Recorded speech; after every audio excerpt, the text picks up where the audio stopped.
Ça m'a coupé les jambes et après, même en descente, je pouvais pas.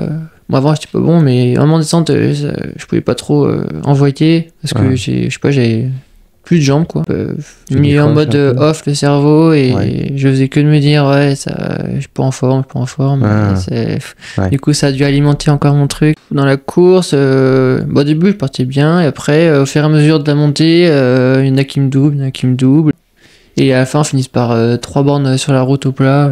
Là, c'était l'enfer. Ah ouais. Il y a encore du monde qui me doublait, donc j'étais vraiment content de finir la ligne d'arrivée. On va dire, j'ai pas fait un bon résultat, je vais finir, je sais même plus, 50e ou un truc comme ça. Lucien Mirmillon, notez bien ce nom, c'est la révélation, pour moi en tout cas, dans l'univers du trail en 2024. Il n'était pas très connu avant, il a seulement 21 ans. Cette année, il est dans le top 10, top 5 et parfois sur les podiums, souvent même sur les podiums d'ailleurs, des courses de trail. Il aime quand c'est dur, il aime quand il y a de l'intensité, il aime quand il y a du dévers.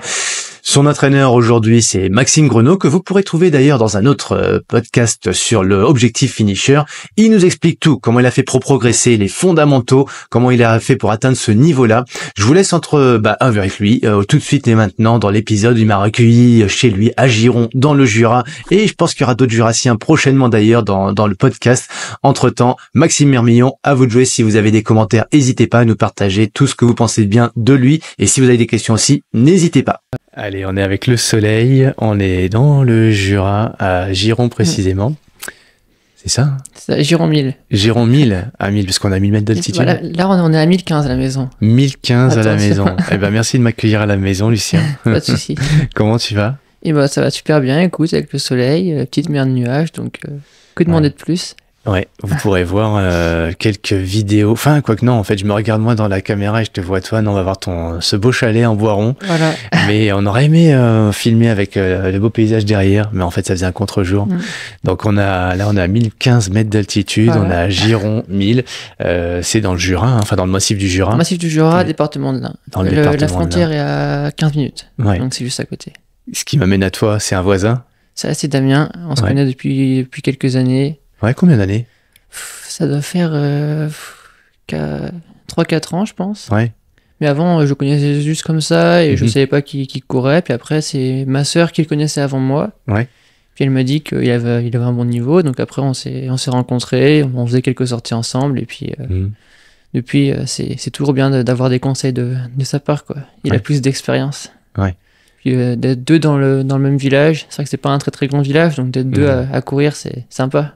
Ouais, parce qu'il là, il habite à quelques kilomètres d'ici, mais à la base, il était dans le coin. Il est originaire de Giron aussi, donc avant, on courait un peu ensemble. Maintenant, il a un appart sur Chanfremier, donc dès qu'on peut se voir, on essaie de se voir, quoi, donc c'est cool. Ouais.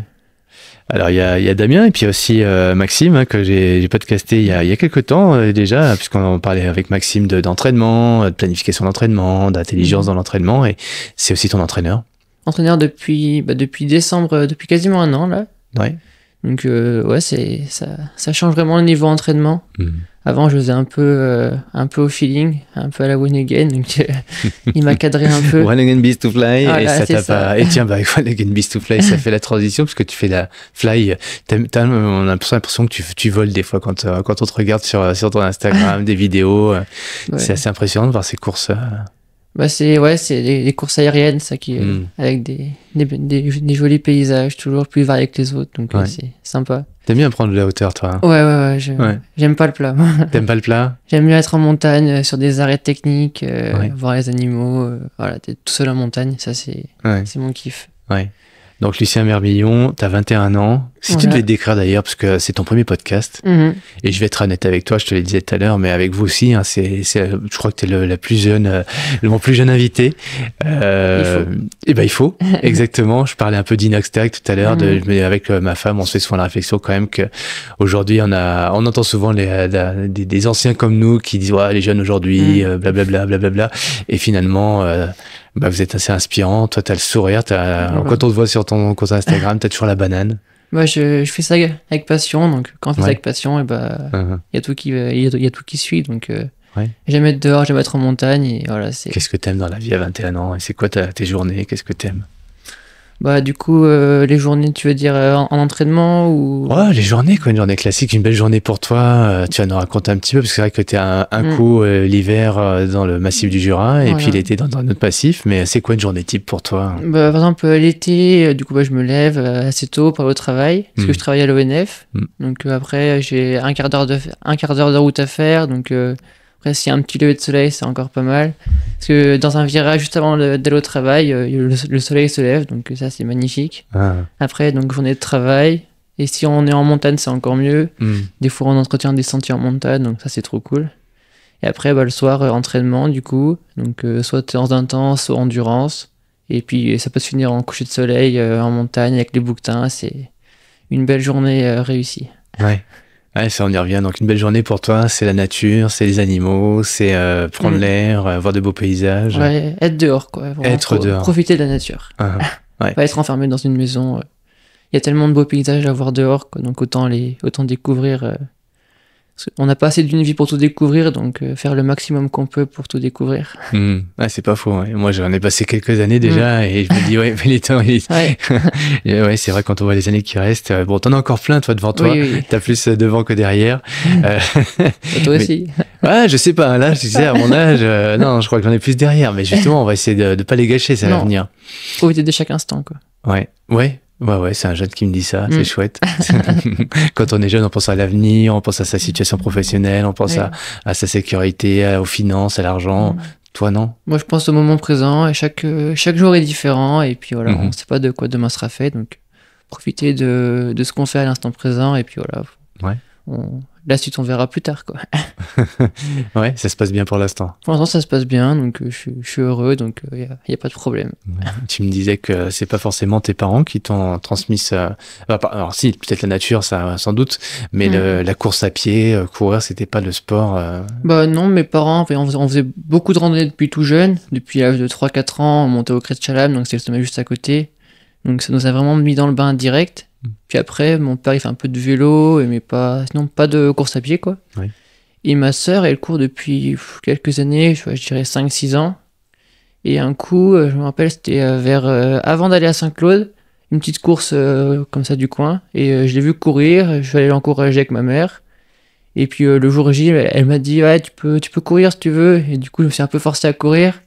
Et du coup, à la fin, j'étais vraiment content de mon résultat. En plus, j'ai fait 2e, donc pour ma première course. Donc, je crois que c'était un 8 km. Donc, mais c'est vrai que t'es libre, quoi. Tu prends une paire de baskets et tu vas courir, et voilà, c'est vraiment le sport le plus facile à faire, quoi. Donc, c'est vraiment ma sœur qui m'a donné envie de courir. Ouais, t'as donné comme ça, sur une course à Saint-Claude, et hop. Voilà, je me suis dit, tiens, c'est un sport sympa, pourquoi pas découvrir encore un peu plus ce sport, ça a l'air cool. Donc, depuis, voilà, après, j'ai pas trop fait de course après, et c'est que depuis 3 ans à peu près que je me suis mis vraiment, quoi. Et depuis 2 ans, je fais pas mal de courses un peu partout en France, donc ouais, ça me fait plaisir de faire un sport que j'aime. T'avais le ski de fond, et puis du coup la course à pied il y a 2-3 ans, comme tu dis. Donc la majorité, là, qu'est-ce qui se fait que tu switches, tu dis voilà, maintenant je cours autant que je peux, alors l'hiver, tu vois, tu skis de fond, tu dis quoi? L'hiver, je skie. Tu skis. Le sport, c'est le ski de fond, mais voilà, c'est un sport de glisse. Au moins, c'est doux pour les articulations. Tu fais du ski de fond d'ailleurs parce qu'on peut pas faire de ski alpin dans le Jura. Enfin, on peut en faire à l'école de la Fossile, tu disais. Il y a quelques stations, même si c'est plus compliqué aujourd'hui, mais tu préfères cette sensation de glisse, de poussée, plutôt que de glisse descente? Oh oui, largement. Depuis tout petit, je fais du ski de fond aussi, donc ça fait depuis plus de 14-15 ans que je skie, donc...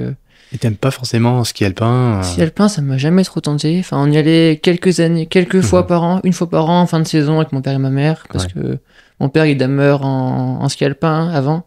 Donc du coup, il avait un bon niveau en ski, donc on y allait, il avait des passes gratuites, donc ça faisait une sortie de fin de saison.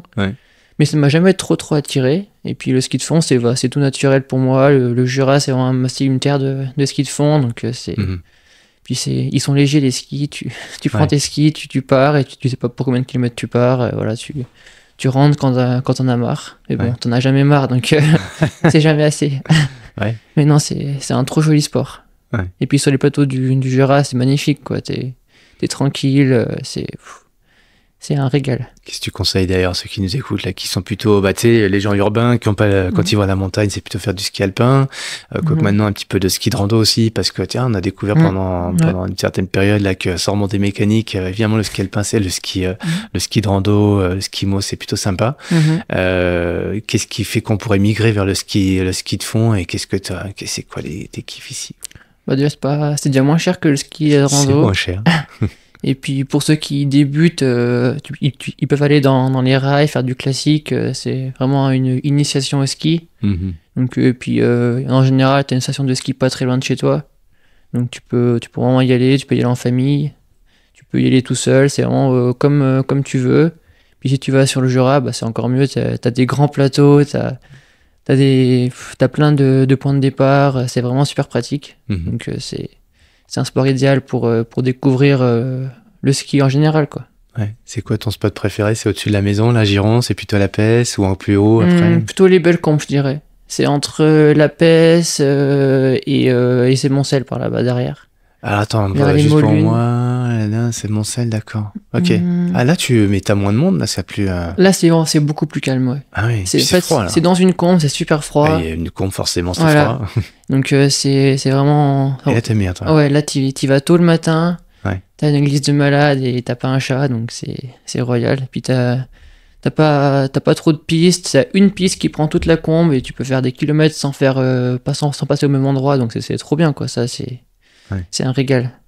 Ouais, une fois de plus, je reviens sur les urbains, tu vois, et faire les urbains ou même faire ceux qui n'ont pas la chance aussi de pouvoir profiter de ces espaces vierges. Comme tu dis, on est seul. Il y a, on voit des images à la télé des fois. Alors moi, je regarde pas trop la télé, mais j'ai aperçu une fois une émission sur, je sais plus, en pleine nature, enfin en pleine, je sais plus comment on appelait ça, et voilà, les gens qui s'extasiaient de ces espaces dans le Jura. Ceux qui veulent profiter des grands espaces, faut aller dans le Jura, quoi. T'as beaucoup de stations de ski où du coup ça fait des boucles et tu reviens souvent au même endroit. Et du coup t'as vite beaucoup de monde parce que c'est pratique. Mais là, le fait qu'il y ait beaucoup de kilomètres de piste sans passer au même endroit, bah c'est trop bien, quoi. C'est sauvage, et puis ceux qui veulent découvrir un peu, sortir un peu de la ville, et bah c'est royal, quoi. Ouais. Très accessible, tu le disais, en termes de budget aussi, ça revient pas trop cher. C'est pas super cher, même pour louer à la journée, c'est accessible à tout le monde. Alors que le ski de rando, c'est vite plus cher. Après, ça dépend ce que chacun aime faire aussi. Mais c'est ça que moi, je conseillerais aux gens qui découvrent de venir faire du ski de fond pour avoir une première approche de la glisse, et puis après, ils avisent, quoi. Ouais, en plus, on peut appeler Damien pour qu'il nous fasse découvrir. Voilà, on est là pour ça. Ouais, toi aussi, tu aimerais bien après pouvoir accompagner les gens? Bah, c'est pas trop mon truc. Mais après, il y a ma sœur aussi et son copain qui donnent des cours. Mais moi, c'est pas... J'aime plus... je peux donner des conseils aux gens s'ils veulent, mais c'est pas... Enseigner aux gens, c'est pas trop mon truc. C'est quoi ton truc? Moi, je sais pas, c'est d'être... je prends ma dameuse, je vais la nuit, je vois des animaux, je dame les pistes, et puis après, le jour, je skie. Quand on t'écoute dire ça, on a l'impression que c'est un mec qui est pas social, c'est un peu russe, mais en fait, t'es tout le contraire. T'es très, très social, très souriant. Bah, les gens pourraient croire que je suis pas social, alors que moi, j'aime bien aussi voir du monde, mais pas raisonnablement, on va dire. Et du coup, quand tu te mets sur des courses, les premières, là, il y a quand même du monde sur le départ, avec le dossard. Tu trouves quand même ta place là sur tes premiers runs. C'est pas trop oppressant de voir tout ce monde? Bah, au début, tu te demandes un peu ce que tu fais là. T'as tous les gens qui sont super entraînés, qui ont du super bon matériel. Toi, t'es là, t'as une paire de chaussures... que ça a pris sur le bon coin. Voilà, t'es un t-shirt d'une course du coin, ouais, t'es là un peu en mode touriste. C'est vrai, c'est ça ta première course? Bah, un peu, ouais. C'est vrai que au début, j'avais pas trop de matériel, donc j'avais un peu un t-shirt, un short, une paire de chaussures. Et du coup, bah, il y avait plein de monde autour, super entraîné. Je me suis dit, bon, voilà, on verra ce qu'on va faire. Et puis finalement, bah, la vie fait pas le moine, comme on dit. Tout le monde peut réussir, même en débutant la course à pied. Ouais. Donc, après, je pense que c'est le fait que mes parents ont toujours été dehors, nous ont inculqué la montagne depuis toujours, ça nous a mis un peu dans le bain, quoi. Donc, ça pousse à être dehors. Ah oui? Ça pousse à être dur? Ah ouais, c'est bien parce qu'au moins ça nous donne un peu le goût de la compétition aussi, de se confronter aux autres, d'être dehors, ça c'est... y a tout pour être heureux, quoi. Ouais, heureux, mais en même temps, ouais, c'est pas simple, quoi. Le froid, c'est parfois dur, quoi. Donc, Bon, après, quand t'aimes ce que tu fais, tu vas par tous les temps, même s'il pleut, s'il neige, s'il fait froid. Ouais. Après, tu t'habilles en fonction, et puis voilà, quoi, t'as juste à prendre ta paire de baskets et te motiver, mais ça vient tout seul. Donc, ouais. Il n'y a pas de souci pour ça. Ouais, aujourd'hui, quand t'as tes séances planifiées, tes entraînements, ça t'arrive pas d'avoir... Oh non, j'ai pas envie d'y aller aujourd'hui. Bon, en général, non, j'ai toujours envie d'y aller. C'est vrai que même s'il pleut, qu'il neige, que j'ai une séance difficile ou pas, c'est... Quand tu finis une séance difficile, t'es toujours content de la finir. Tu te dis, même si j'ai pas eu trop envie d'y aller, à la fin, tu te dis, ah si, quand même, c'était bien, j'ai bien fait de me motiver. Ouais. Mais en général, la motivation est toujours là, donc c'est toujours un plaisir d'aller courir. Toujours un plaisir. Bon, moi j'avoue quand même, quand il fait ce temps-là, qu'on est au-dessus des nuages, avec de beaux paysages, voilà. ça... Là, tu vas sur les crêtes du Jura, ouais. T'as un lever de soleil avec la mer de nuages, c'est magnifique, il y a rien à dire. Ouais, et puis merci d'ailleurs de les partager, hein, parce que avec ton smartphone et puis ton drone, tu nous partages des belles images de ta région. Donc si on veut te suivre sur Instagram, c'est Lucien Mermillon, tout simplement. Ouais. Strava, Instagram, Facebook, voilà. Strava, Instagram et Facebook aussi, tu partages sur Facebook. En fait, quand je mets sur Instagram, ça va directement sur Facebook. D'accord, donc, ouais. Bah il y en a qui ont que Facebook et pas Instagram, donc au moins c'est pour tout le monde. Ouais. Alors toi aujourd'hui, donc t'es quand même, t'as fait une super année. Comment tu les décrirais ton année 2024 Qu'est-ce qui s'est passé par rapport à 2023 où il y a déjà eu quelques résultats sur le format. Alors c'est quoi tes formats de course type d'ailleurs, toi? Moi c'est format plutôt skyrunning. Donc les formats bien techniques avec de la neige, avec des montées raides, des descentes raides, des passages câblés souvent. Donc voilà, ça c'était en montagne, à plus de 2000 mètres d'altitude. Plus de 2000 mètres d'altitude. En général, pour qu'une course soit skyrunning, il faut que ça monte au moins à 2000 mètres d'altitude, en général. Ça c'est un des critères. Ouais. Donc, et sinon, les KV j'aime bien aussi, monter droit dans la pente. Ouais. Dévaler une descente droit dans la pente aussi, ça j'aime bien. Tout ce qui est raid et technique, ça c'est mon kiff. Ouais. Donc cette année, je me suis mis sur le format skyrunning, du coup j'ai fait la Coupe du Monde. Donc il y avait plusieurs étapes dans le monde entier, moi j'en ai fait quelques-unes, il y en avait 3 en France. Donc SkyRace des Mathésins en début de saison. Après j'ai fait la SkyRace des Gorges du Tarn. Ça c'était en mai. Et après en juillet, je suis allé à la SkyRace du Mercantour. C'est juste au nord de Nice. Et donc après en août j'ai fait la Matterhorn Ultra, c'est à Zermatt. Avec la vue sur le Cervin, c'était ma plus belle course en termes de paysage, je crois, c'était magnifique. J'ai pris plein les yeux. Et après, j'ai fini à la finale de la Coupe du Monde de Skyrunning en Espagne. Ça, c'était début novembre. Là, c'était ma dernière course de la saison. C'était début novembre? Ouais. Enfin, au mi-novembre, je me rappelle, c'était vers le 6-7 novembre, je crois. Ça s'est bien passé? Écoute, nickel. Du coup, nous, il y avait une finale que pour les moins de 23 ans. Et j'ai fini 4ème de la course et premier français. Du coup, au classement général, ça me place 5ème. 5ème de la Sky, de la Coupe du Monde de Skyrunning jeune. Et premier français, donc ça fait plaisir. Qu'est-ce qui et l'année dernière, t'avais pas encore fait ces formats-là, enfin du moins pas sur le circuit. L'année dernière, j'ai fait que les Mathésins, parce que c'est à côté de chez ma maman dans le Vercors, donc c'est à 1 heure de route, donc c'était en termes niveau pratique, c'était bien de la faire. Et sinon, j'ai pas fait d'autres courses. Mais ça m'a vraiment donné envie de faire ces formats parce que c'est tellement beau, quoi. Ça n'a rien à voir avec les autres courses, quoi. C'est encore différent. Les autres courses, c'est vraiment t'as des formats roulants, des formats techniques, mais là, c'est vraiment l'organisation skyrunning, c'est trop bien parce qu'ils peuvent te loger aussi, ils peuvent... c'est vraiment... C'est accessible pour beaucoup de personnes, quoi, maintenant. Ils veulent que ça s'ouvre un peu au monde. Là, depuis 2 ans, ils ont créé la Coupe du Monde U23.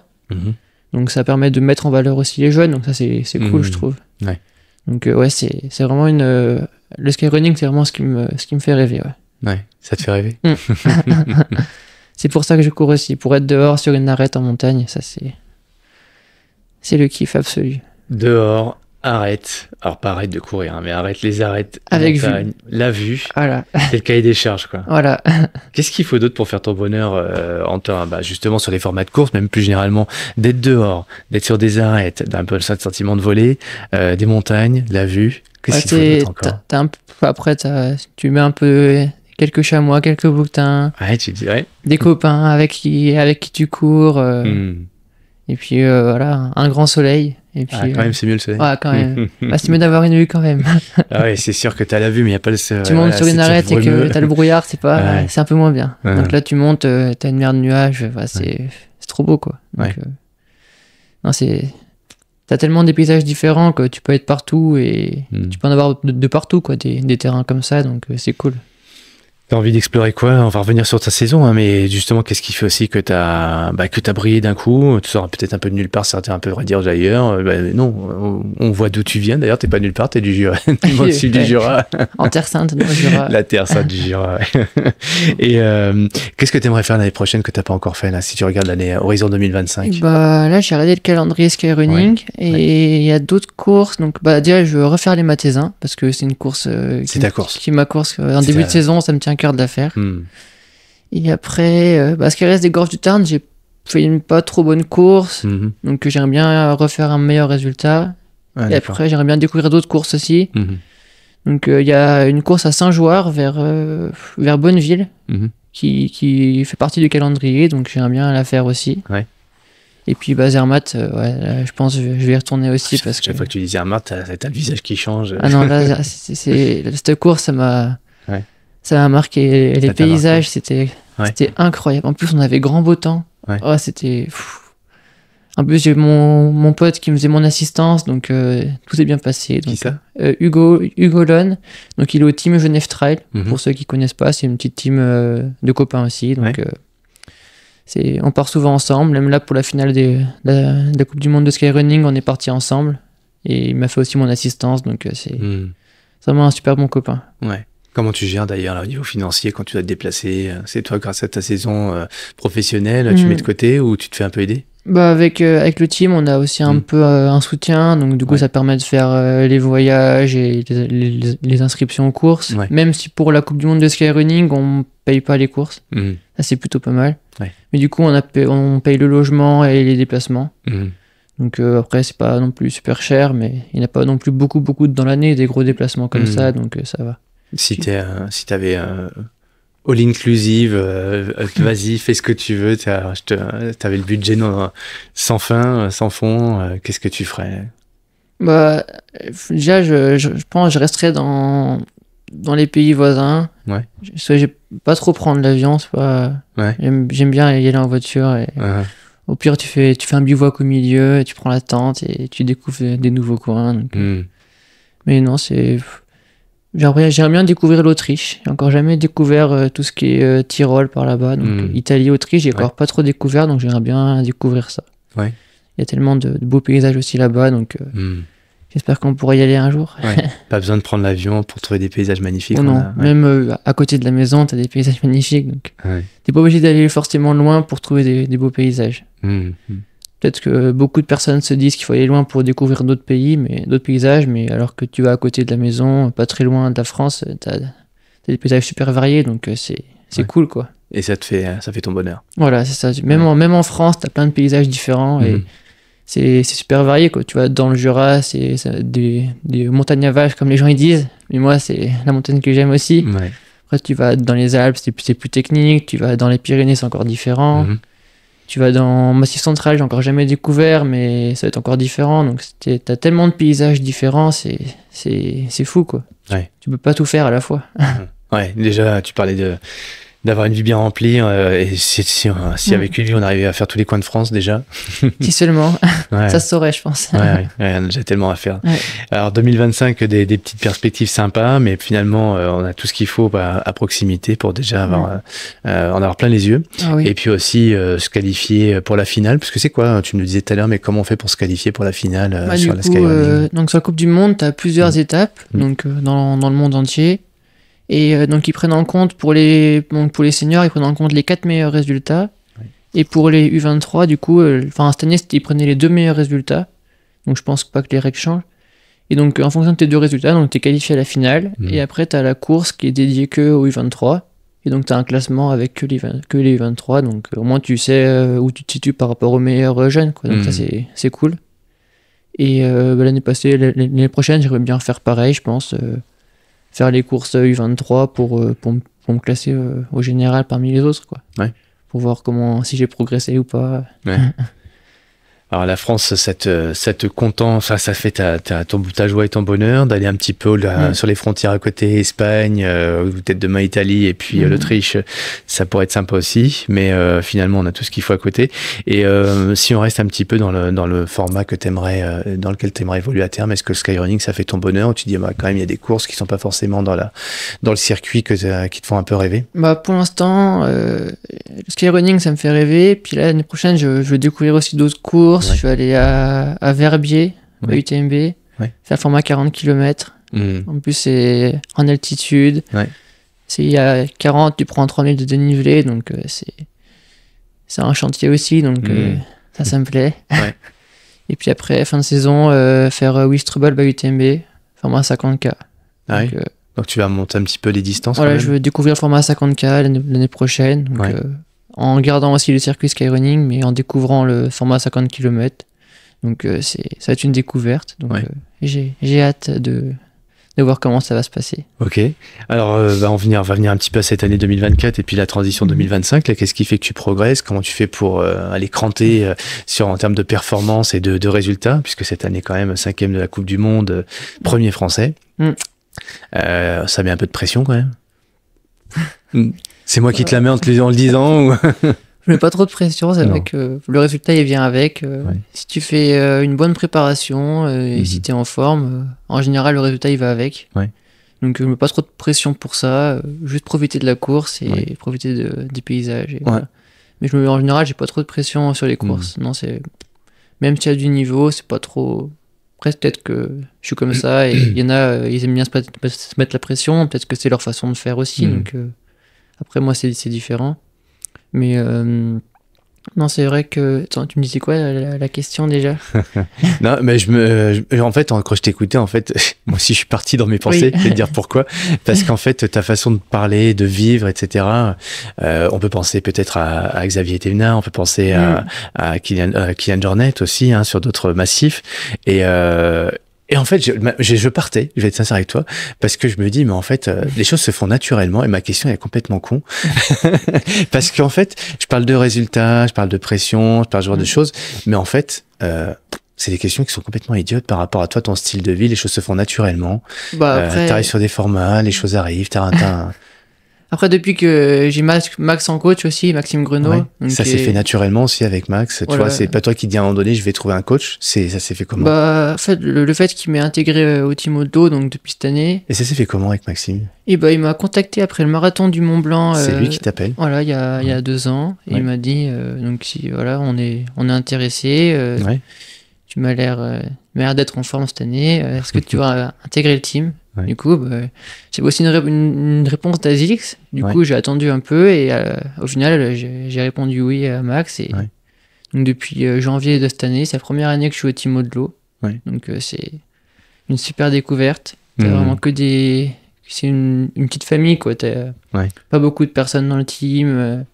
T'as Lia, sa copine, c'est une préparatrice mentale. On fait aussi de la préparation mentale. Donc, ça change aussi les choses.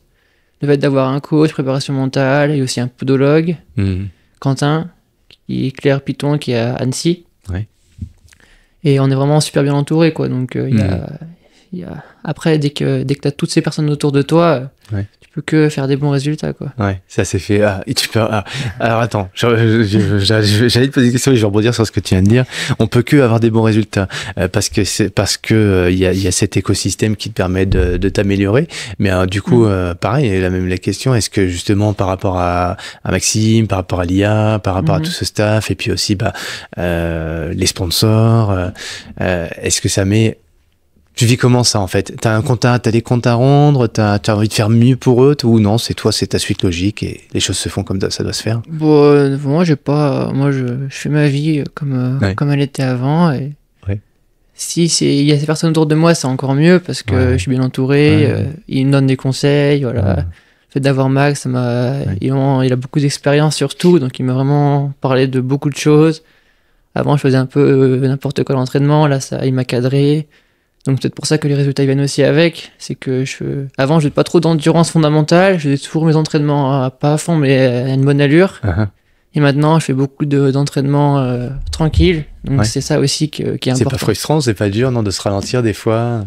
Bah, au début, si, c'est pas facile parce que tu te dis, tu vas à 2 à l'heure, t'es pas en forme. Mais après, avec du recul, tu te dis que finalement, c'est peut-être ça la clé de la réussite, quoi.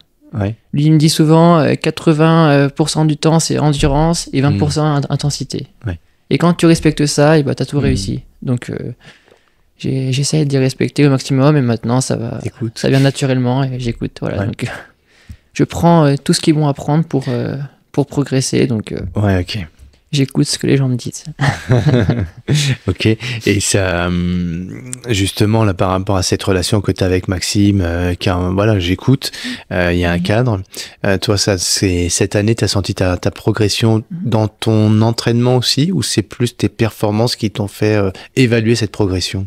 Bah, déjà, dans mon entraînement, déjà, avant, je travaillais la journée, je rentrais le soir, je me disais, qu'est-ce que je veux faire comme entraînement? Là, j'ai fait une endurance hier, est-ce que je vais faire un petit temps de danse aujourd'hui? Mais qu'est-ce que je veux faire? Donc, c'est pas encore facile, c'était pas facile à faire, alors que là, il met le programme sur Training Peak, donc c'est une application de sport. Et après, j'ai synchronisé avec ma montre, et du coup, j'ai toutes les séances de ma montre, et j'ai plus qu'à suivre.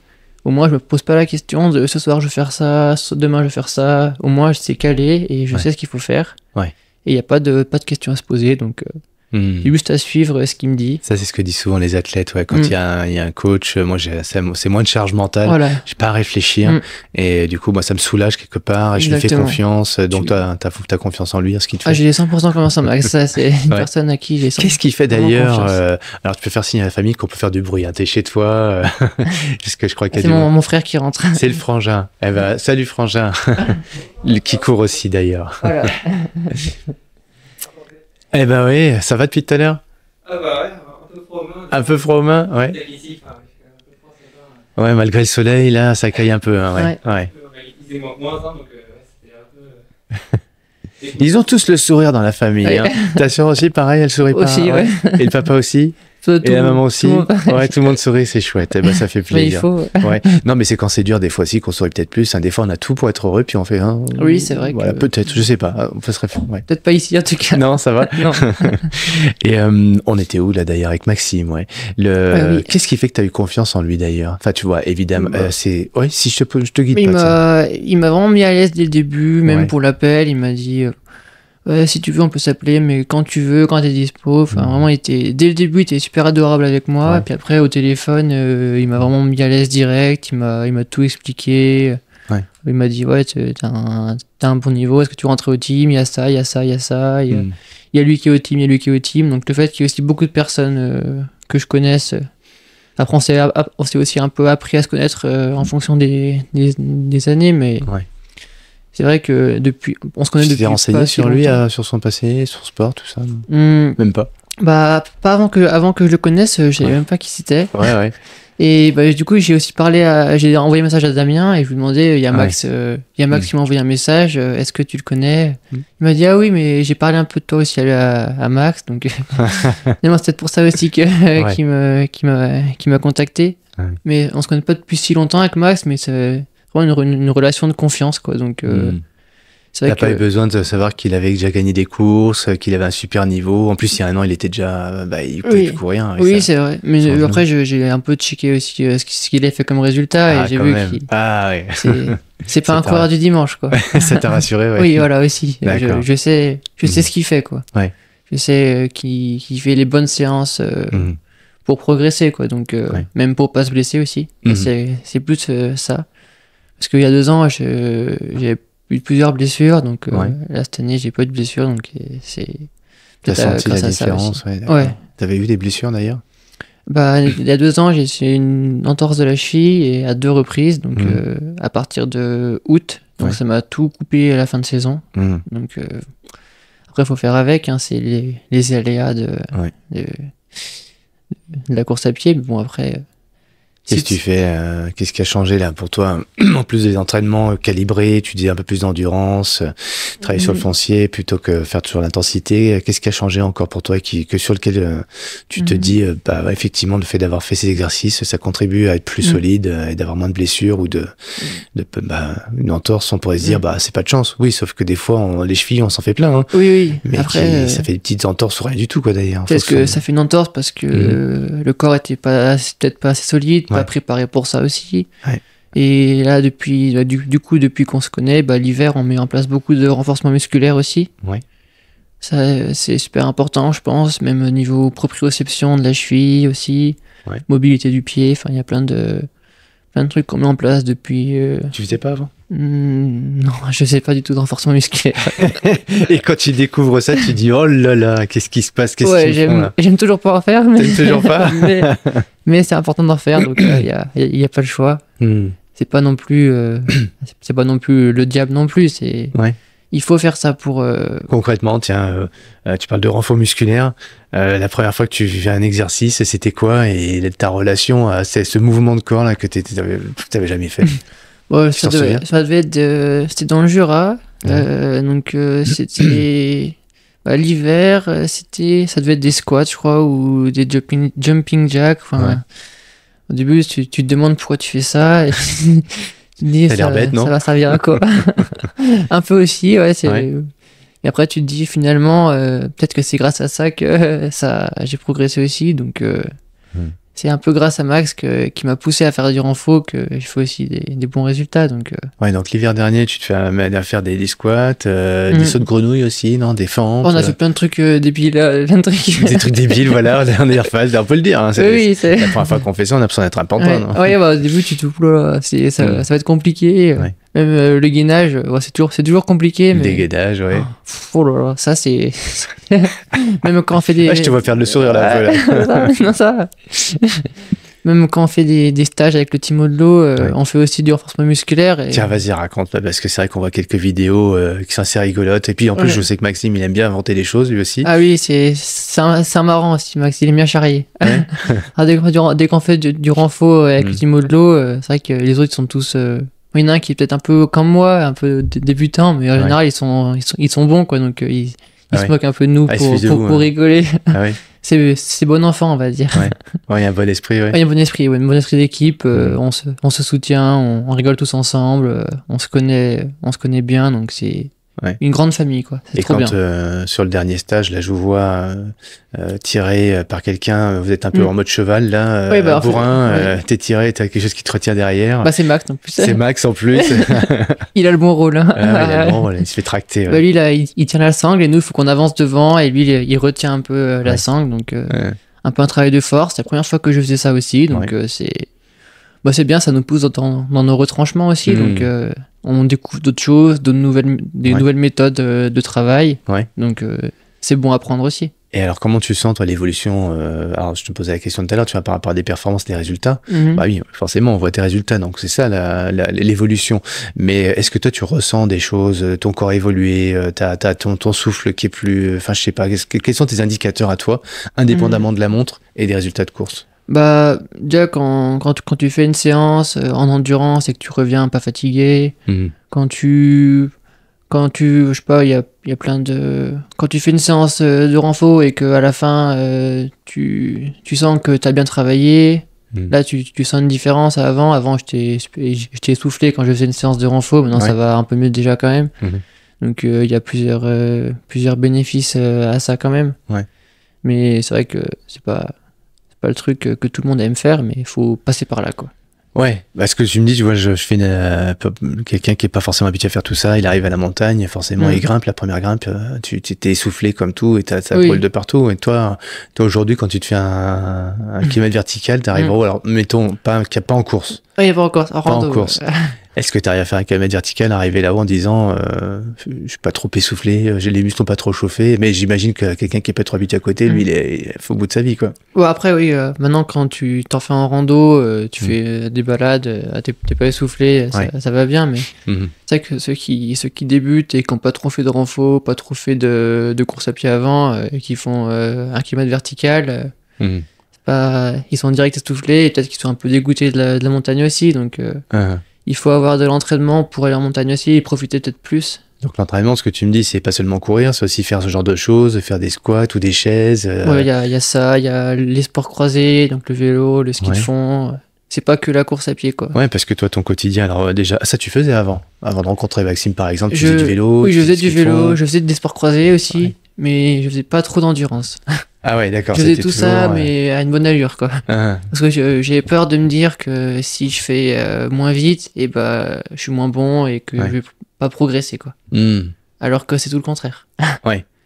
Mais t'as quand même cette capacité à te mettre dans des vitesses au cardio où tu montes fort. Oui. Et ton corps il est habitué aussi à ces intensités, quoi. Parce que il faut faire les séances d'endurance à basse intensité pour pouvoir faire les séances d'intense vraiment à son meilleur niveau, quoi. Si tu fais trop de sorties endurance vite, tu vas moins récupérer pour faire les séances d'intense. Ouais. Donc du coup, c'est pas bénéfique. Et du coup, c'est un peu ce qu'il m'a dit Max en début de saison. Il m'a un peu parlé de ça. Il fait là-dessus, oui. Il m'a fait pas un diagramme, mais il m'a écrit sur une feuille tout ce qu'il fallait corriger. Il y a ça. Beaucoup de choses. Ouais. Et depuis, ça t'a pas saoulé de voir ça au début? Au début, je me suis dit, oula, ça va être compliqué. Ouais. Mais après, finalement, ça vient naturellement, quoi. Ouais, comment t'as intégré ou assimilé tout ça? Après, au début, j'étais toujours un peu trop vite. Après, il m'envoie un message, il me dit, tu peux encore ralentir. C'est pour ton bien, tu verras qu'après, tu auras les bénéfices. C'est dur, ça, quand tu dis à quelqu'un... moi, je sais, quand je suis comme Maxime avec des gars, je leur dis, mais pas moins vite, ils veulent pas, quoi. C'est l'impression d'avoir rien fait, quoi, de pas avoir fait une séance, quoi. En fait, tu vas 2 à l'heure en mode escargot et... Ouais. Après, tu reviens, t'es en pleine forme, mais du coup, tu te demandes à quoi elle sert, quoi. Bah oui, c'est ça. Donc, après, au début, tu te demandes, c'est d'accord, pas facile, c'est normal. Après, à la fin, tu te dis, d'accord, c'est bénéfique quand même. Avant, je faisais pas ça, maintenant, je fais ça, ça change tout. Donc, même pour ceux qui débutent, c'est important de bien respecter ça. Niveau endurance, 80% endurance et 20% intensité. C'est vraiment la base de l'entraînement. C'est ce qu'il me dit toujours, Max. Il te le dit, et toi, t'y croyais pas, parce que... Enfin, t'y croyais pas au début. Ah, j'y croyais pas du tout. Moi, au début, quand il me parlait de ça, je lui disais, oulala, 80% d'intensité, comment je veux progresser, quoi. Ouais. Et finalement, le fait d'aller tranquille, tu profites, tu rentres, t'es en pleine forme. Le but d'une séance de cool, c'est de revenir pas sans symptômes, tu reviens en pleine forme, t'es pas fatigué, t'as pas mal aux muscles. T'es pas fatigué, t'es pas le muscle, t'as pas le goût de sang dans la bouche, t'as pas le cardio qui est monté. Enfin, pas mal au muscle, t'as quand même couru. Ouais, mais voilà, mais c'est un peu la sensation que t'as l'impression d'avoir rien fait, quoi. Oui, Et ça, pour toi, c'est une des clés de la progression, en tout cas, de la progressivité dans tes résultats. Je pense que c'est la clé qui m'a fait progresser. De bien respecter ce 80-20, c'est super important. Ouais. Il serait content d'écouter le podcast. C'est ça. En fait, c'était juste destiné à ton coach là pour lui dire, ok, c'est bon, maintenant on peut le faire en off. En fait, c'est nul, c'est chiant. Dédicace pour Max. Mais en tout cas, on voit bien le résultat d'une saison. En tout cas, la progressivité, c'est accepter aussi des fois de ralentir pour pouvoir monter. Alors, est-ce que tu sentais du coup, quand tu faisais tes séances d'intensité, que tu allais encore plus loin derrière? Du coup, oui, c'est vrai que tu peux bien te pousser, bien monter le curseur assez haut dans un niveau de, pas de souffrance, mais vraiment tu vas jusqu'au bout, quoi, au bout de toi-même. Et quand tu finis une séance comme ça, tu te dis ça fait du bien, c'est là, je suis content de l'avoir fini, je suis allé au bout de moi-même, alors qu'avant peut-être que je pouvais pas aller au maximum de ma capacité, quoi. Donc et là, comment tu ressens que tu dépasses? C'est pendant ton épreuve, pendant l'effort, ou c'est après? Déjà pendant, quand on fait une séance d'intense en boss, même quand c'est raide, je sens que je vais plus vite qu'avant, quoi. Tu le sens? Ouais, même niveau musculaire, je sens que j'ai moins mal aux jambes, même si ça fait mal quand même. Je sens que ça tire moins. Et puis après, quand tu regardes l'analyse de la séance, tu te dis, ah ouais, quand même, finalement, c'était bien, quoi. Et quand tu te retrouves à la finale de la Coupe du Monde, il n'y a pas très longtemps d'ailleurs, il y a quelques jours là. On est le combien là? C'est bientôt la fin novembre. Là. Ça fait quasi 3 semaines. 3 semaines. Quand il était là pendant l'effort, tu sentais que ça payait, quoi. Par rapport à toutes ces séances, est-ce que ça t'est revenu justement pendant la course, ces séances-là, cette progression? Oui, tu penses à toutes les séances que tu as faites et tu te dis là ça va bien, même dans un moment de moins bien, tu penses à l'IA qui fait la préparation mentale, tu te dis on va en parler, si ça va moins bien, là tu peux pousser encore plus loin. Mais au niveau même enchaîner toutes tes montées descentes, c'est pas facile, quoi. Pourtant, quand tu fais ces formats de course, il y a la ferme. Bonjour, ça va? Oui, il y a toute la famille comme ça va impeccable, Enchanté de faire ta connaissance. Ta fratrie. C'est toi qui as donné le goût à la course à pied, alors? On va dire que oui, j'espère que t'as dit ça, Lucien. C'est ce qu'il a dit, hein. Il a été payé pour ça. Il a parlé de la course de Saint-Claude, sa première course. Ouais, c'est ça, du Vitacon, t'avais détesté, t'avais dit plus jamais ça. Voilà, ça. Ah, il m'a pas dit tout à fait ça. J'ai dit que je l'ai pas aimé. Il y est revenu après, quand même. En fait, après, il prend le coup, quoi. Ouais, ça va, t'es fier de lui? Ouais. C'est vrai, tu regrettes pas qu'il soit mis dans cette discipline? Il a un gros potentiel, c'est sûr. Ah, il y en a encore du potentiel, tu sens? C'est dommage qu'il exploite pas, du coup, on va le pousser, on va dire. On sent la coach, là. Ouais, attention. Attention, elle a plus de pression que moi, je crois. Peut-être. Mais tu sais, t'as 21 ans, mais c'est bien de t'entendre parler comme ça, parce qu'en fait, on sent que la pression, finalement, elle vient avec le temps. Pourquoi? Justement, pour l'instant, elle n'est pas encore arrivée au balcon, chez toi. Mais quand elle arrivera, tu pourras te poser la question, mais qu'est-ce qui fait qu'à un moment donné, je suis passé en mode, tu vois, comme les athlètes qui réussissent une année, puis l'année suivante, ça réussit moins bien. Oui, c'est vrai. Qu'est-ce qui s'est passé? Des fois, on le conscientise pas, on s'en rend pas compte, et puis, avec du recul, tu vois, on va parler de ta coach mentale d'ailleurs, Lia, parce que elle fait partie de la team, et si tu l'as dit, c'est la compagne de Maxime. Donc justement, eux deux apportent pour toi, à la fois la partie physique, et puis la partie sur la confiance en soi, le mental. Aussi, Mais si je reviens sur la Coupe du Monde,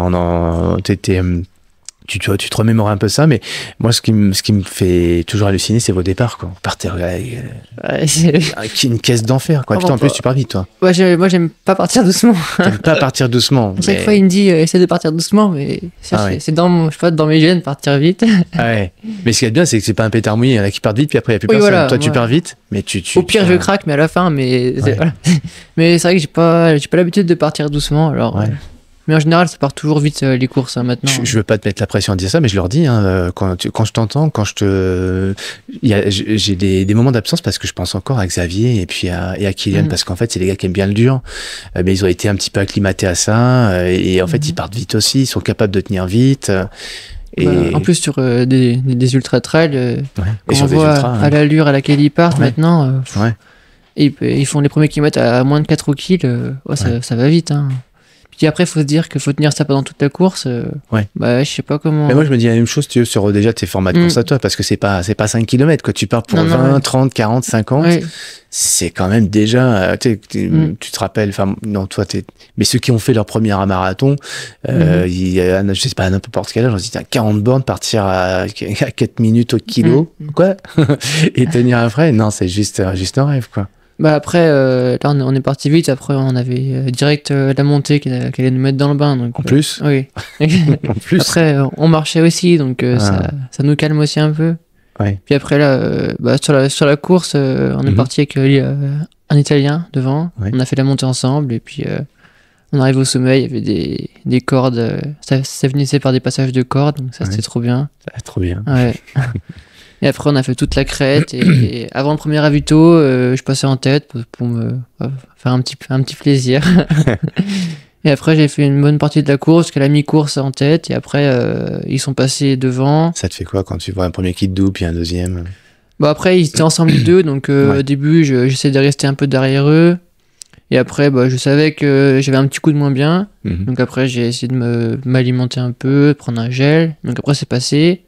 Et après, j'ai repris, j'ai perdu 2-3 minutes, et après, j'ai gardé ce rythme jusqu'à la fin, finalement. D'accord. Donc, c'est vraiment, il y a eu un coup de moins bien durant la course, mais c'est passé très très vite, donc ça va.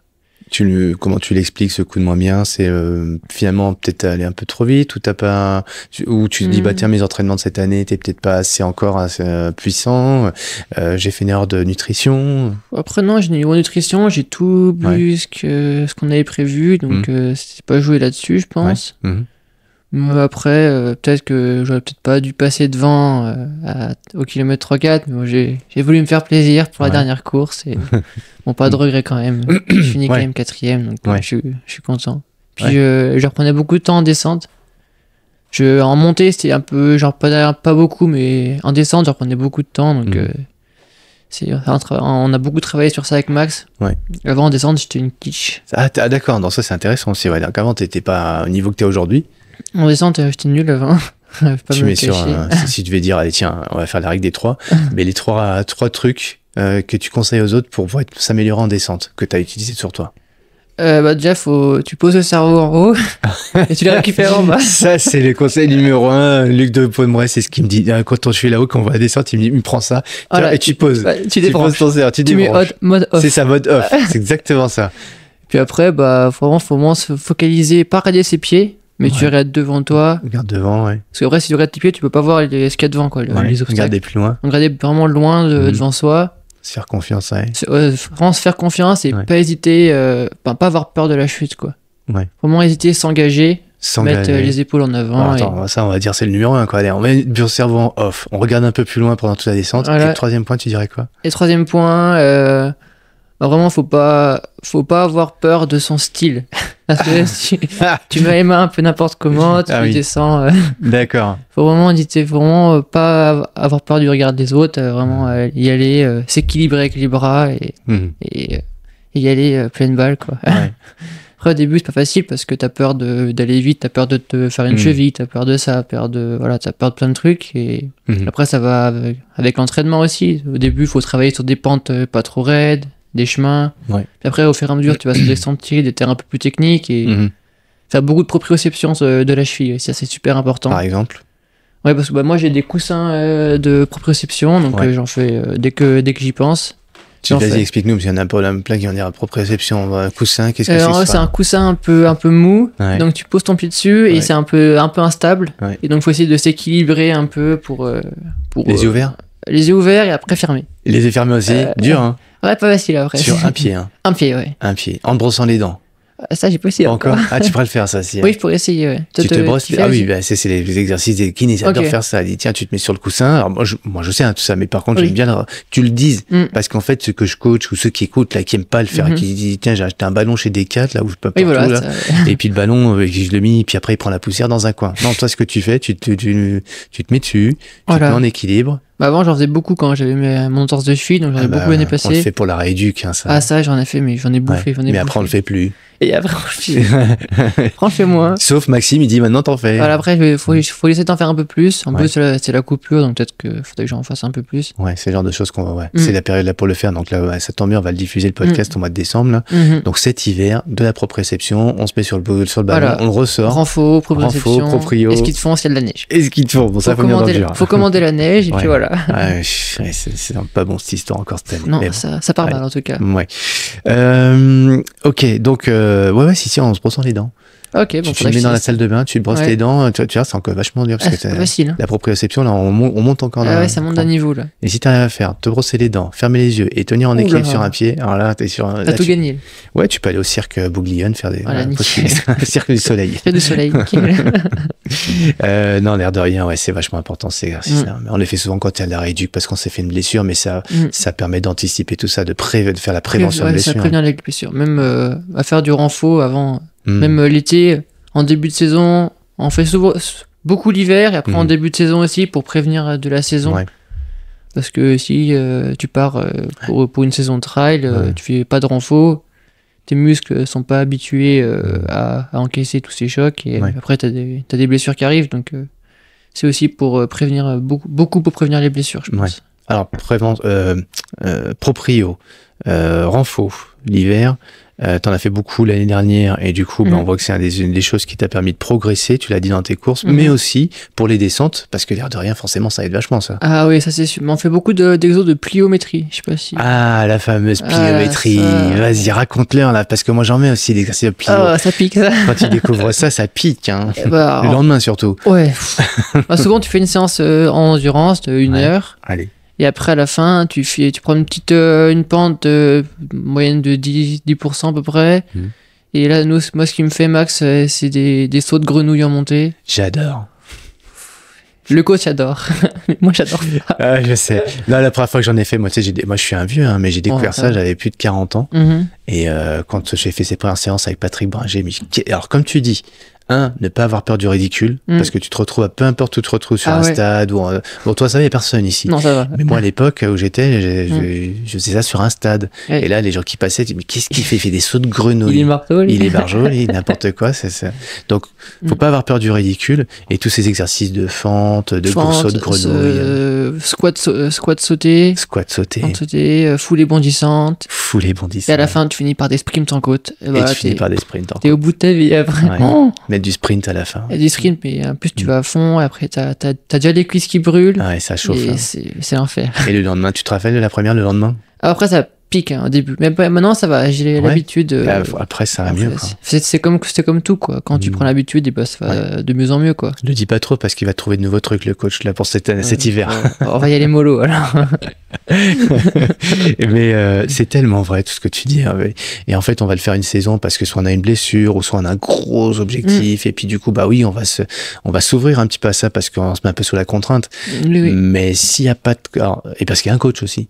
Oui. Mais si tu reprends, moi, ça m'est déjà arrivé l'année suivante, bon, bah, c'est bon, je reste sur les acquis ou j'oublie, quoi, tu refais une saison, tu oublies ça, l'hiver, tu fais pas tes renfos, tes plios, ta proprio, etc.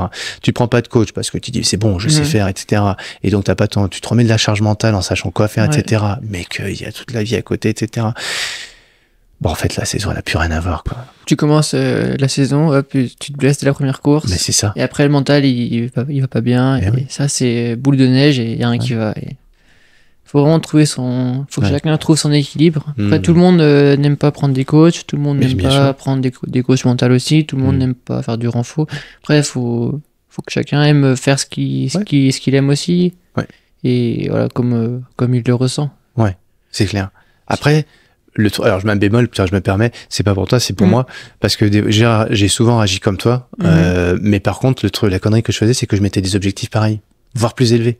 Ah oui, et là, c'est pas cohérent. Non, et là, ça passe pas. Faut des objectifs à sa portée, on va dire. Voilà, tu revois tes objectifs à la baisse, voire tu fais pas de sport cette année-là, mais bon, une année blanche comme ça, quand tu reviens l'année suivante, faut s'y remettre, quoi. Mais ça revient, ça revient. T'as toujours envie de reprendre quand même. Bon, toi, l'envie, je m'inquiète pas pour toi. Donc là, cette année, tu repars sur un entraînement studieux cet hiver, pliométrie, proprio, renfort. Voilà, renfort. Et ski de fond aussi. Et bornage en ski de fond. Et bornage, voilà. Ouais. Donc des séances endurance en ski de fond. Voilà, full ski de fond. Et s'il y a une séance d'intense à faire, en course à pied. On fait la quantité en ski et la qualité en course à pied. Ouais, ça fait un peu comme moi dans le triathlon. Le vélo, souvent, on va faire l'endurance fondamentale. Donc en vélo, bon, ça veut pas dire que tout le temps en vélo, les triathlètes, faut pas vous faire un peu de temps de temps en temps à vélo, avec un peu de fractio et puis un peu, surtout l'hiver, avec du home trainer qui fait bien mal. Mais c'est vrai que c'est une des règles dans le tri et qu'on applique maintenant. Ça, on a souvent vu des triathlètes qui perfait bien ou des skis des fondeurs d'ailleurs qui perfait aussi entre elles parce que justement, bah il y a comme tu dis ce sport à côté porté ou un sport, t'as dit comment d'ailleurs? Un sport doux. Sport doux. T'as dit autre chose? Sport de transfert. Transfert, ouais, je crois que t'as dit transfert, un truc dans le genre. En tout cas, c'est un sport, voilà, l'idée du sport de transfert, ouais. Et tu te remets la caisse en course à pied. Pour éviter de remettre de la charge, comme la course à pied toute la saison. Donc c'est bien l'hiver de faire autre chose. Ouais. Bon, il y en a qui font du ski de rando, moi je fais du ski de fond, il y en a qui font du vélo parce qu'ils sont pas en montagne. Toi aussi? Du vélo? Un peu. Ouais, ça caille l'hiver. Ouais. Non, ski de fond. Ouais. L'hiver, c'est ski de fond. Ouais. Dans le Jura. Le vélo, c'est plutôt quand il fait beau, quoi. Ouais, là, j'en ai fait hier, mais c'est encore limite. Hein. Faut pas... Ouais, j'ai vu ça, je me suis dit, tiens, ça m'a donné envie de voir un vélo, là, hier. Hein. Après, si t'es bien habillé, ça va. Mais les mains, les pieds... Ouais. Pour ça, je suis content. Moi, j'ai des vêtements chauffants, je suis content. Ouais, voilà. Ça est bien, n'empêche l'hiver ici. Hein. Je me souviens l'année dernière, là, je préparais une longue sortie à vélo. Enfin, des sorties à vélo, j'allais dans le Jura, là, jusqu'au Rousse, voire plus loin. Et, ça, c'est... Tiens, bah, je me faisais, tu vois, là, d'en bas, là, jusqu'au Rousse, la grande, c'est long. Ah ouais, hein. ouais. Puis quand t'arrives vers Mout. Ah ouais, Mout aussi, ouais. Le coin là-bas, c'est bien. C'est vraiment un des coins les plus froids de France. Donc, l'hiver là-bas, ça caille aussi. Ouais, ça caille bien. Ouais. Donc, moi, c'est bien. Après, c'est facile après les séances quand t'arrives au printemps. Voilà, ça, t'es en t-shirt, il fait des 0 degrés. Ouais. Non, ben c'est pareil, même le froid, en fait. Hein. Bah, c'est peut-être des conseils pour aussi tous ceux qui écoutent. Hein. Quand des fois, et moi, je suis le premier à dire que je suis frileux, hein, je te l'ai dit tout à l'heure d'ailleurs. Mais plus on s'acclimate, plus on s'y prépare, des bains d'eau froide ou bien d'aller s'entraîner en couvert, mais dans du froid, bah, petit à petit, on peut baisser les couches, retirer les couches, et toi, finalement, tu sors aujourd'hui en short, t'as pas froid au mollet, quoi. Bon, après, depuis tout petit, j'ai pas froid, donc après, peut-être le fait d'avoir fait du ski de fond aussi, depuis tout petit, ça m'a... Ton corps est habitué à ça. Habitué, donc là, il fait 0 degré, je suis sorti en short, là, ça va. Ça va. Il n'y a pas de problème. En général, t'as pas froid en bas, t'as plus froid aux extrémités, aux mains, aux oreilles. Ouais. Mais en bas, pas froid. Ouais, bah super. En tout cas, je vais revenir moi sur ce que tu expliquais en descente, parce que les 3 raisons que tu as données de ta progression en descente, 1, c'est couper le cerveau, 2, tu as dit il regardait loin. Donc c'est une attitude, enfin c'est le regard, c'est dire à ton cerveau, tes yeux, faut qu'ils aillent regarder loin. Ouais. Et 3e qui était pas avoir peur des autres, mais ça c'est un peu un bonus. Il faut surtout aussi anticiper, parce que si tu regardes trop près de toi, bah s'il y a un virage, bah, tu vas aller tout droit. Ouais, quand bien anticiper. Ça parlera à ceux qui font du VTT. Hein. Quand t'es en VTT en descente, tu regardes pas ta roue, hein, ni ton guidon, hein, tu regardes l'eau. Hein. T'en fais aussi du VTT? Je suis nul. Je suis très très nul pour la dire. Oui, j'en fais, mais je fais la lecture de la trajectoire. Je suis très très mauvais pour ça. Faut prendre son temps, quoi. Ouais. Faut prendre son temps. Mais il y a beaucoup un travail sur le mental aussi, et c'est ce qui nous a bien parlé du travail que tu fais avec l'IA, pour comprendre un petit peu ce que vous faites comme exercice, les échanges que tu as pu avoir avec elle. Donc il y a eu des stages cette année, tu en as parlé sur des exercices un peu particuliers, la camaraderie avec les copains, Maxime aussi qui met le curseur en tant que coach, mais qui est sympa aussi, connaissance, c'est pas il est dur, mais en même temps, ça va. Hein. Il est en or. Il est dur. Ah oui, attention, un métal en or, hein, c'est costaud, mais ça brille. Ça réchauffe. Non, l'IA, on a commencé le travail de la préparation mentale tout début d'année, vers les France de trail. C'était à Bulle-et-Baronnie. Ouais. Mais c'était super tôt dans la saison. C'était fin mars, je crois, début avril. Donc, moi, je sortais de la saison de ski. J'ai pas trop recouru. Donc, je m'étais quand même mis en objectif de faire un bon résultat, mais... Finalement, ça s'est pas passé comme prévu, on va dire. J'ai pas fait un bon résultat. Je vais finir, je sais même plus, 50e ou un truc comme ça. Qu'est-ce qui se passe pendant la course et puis comment tu réagis après? Bah, dans la course, au début, je partais bien. Et après, au fur et à mesure de la montée, il y en a qui me doublent. Et après, je sais pas, j'ai dû mis en mode off le cerveau et je faisais que de me dire je suis pas en forme. Du coup, ça a dû alimenter encore mon truc et du coup, ça a baissé encore ça m'a coupé les jambes et après, même en descente, je pouvais pas. Moi, avant, j'étais pas bon, mais même en descente, je pouvais pas trop envoyer parce que j'avais plus de jambes, quoi. Et à la fin, on finit par 3 bornes sur la route au plat. Là, c'était l'enfer. Ah ouais. Il y a encore du monde qui me doublait, donc j'étais vraiment content de finir la ligne d'arrivée. Mais alors là, Max, il se dit, j'ai pas bien misé, là. J'ai fait rentrer un gars, première course, il est complètement ailleurs. À première course, j'étais au bout de ma vie, moi. Et toi, t'étais déçu, du coup, à la fin? Ah bah, c'était... Je lui ai dit, j'ai fait une course de merde, voilà, c'est... Désolé. Après, c'est... Je savais qu'après le ski, j'étais pas en forme de toute façon. En général, en début de saison, c'est pas là où t'es le meilleur. Donc ceux qui font des crosses, ils peuvent être bons en début d'année. J'en parlais pas mal ça avec Clémentine Jaffray, qui aime bien l'hiver se faire des séances de cross, enfin des saisons de cross. Et elle attaque toujours bien la saison, sauf quand il y a blessure. L'année dernière, il y avait blessure, mais... Et puis, elle se démerde plutôt pas trop mal au championnat d'Europe. Elle fait une jolie saison, en fait. Et en finalité, elle fait une très belle saison. Et figure-toi que c'est vrai, quand je la podcast, c'était en début, c'était en hiver, quoi, en fait. Ok. Et elle m'exprimait beaucoup de doutes. J'ai eu un bel échange avec elle, tu vois, et genre, ça me touche d'ailleurs d'en reparler parce qu'en fait, je me souviens de la fragilité dans laquelle elle me parlait. On était à Bourg-en-Bresse, tu vois, quand elle est la région, elle aussi. Et, de l'autre côté, c'est plus plat. Vers Ambronay, par là. Exactement. Les parents sont d'Ambronay, Donc, et je sentais vraiment ce côté très fragile, lié à la blessure, et puis en plus la pression quelque part, parce que l'année d'avant, championne du monde, l'air de rien, et là tu repars sur une nouvelle saison avec un peu de pression, consciente ou inconsciente, et puis beaucoup de fragilité, je remplace ce mot-là, et puis finalement, tu vois, je vais me remettre au travail, le cross, sachant qu'elle travaille à côté, prof, pas prof, maîtresse d'école. Ok. Et, Ouais, comme Thomas Cardin. Comme Thomas Cardin. Ok. Ouais, et pas que, il y en a d'autres aussi. Oui, il y en a plein en fait. Eh ben oui. Ouais, c'est cool les profs. Non, j'exagère, je déconne. Ma femme, quand elle rentre le soir, qu'elle est avec des jeunes, elle est lessivée, elle a plus de jus. Ouais. Ça prend du jus, hein, les enfants. Ouais, je pense. Ils aiment ce qu'ils font, mais ça doit prendre. Bah, ça prend, ouais. Donc, tu vois, comme toi, t'as un travail à côté, hein, t'es pas professionnel, même si t'es dans une team. Mais voilà, il y avait ce côté un peu, une forme de pression quand même. Oui. Et toi, bah, tu disais tout à l'heure, t'es pas du genre à te mettre la pression, mais là, quelque part, quand même, il y avait un peu. Après, on a ouais, pas envie de décevoir, quoi. Quand t'es championne du monde, là, c'est encore un autre truc, quoi. C'est certain. Donc, Je te le souhaite. on verra, mais ce serait bien. Ah oui. Mais oui, alors déjà on peut se dire, on va se mettre la pression par rapport à l'objectif. Je veux me mettre cette année un gros objectif. J'ai des potentiels. L'équipe compte sur moi.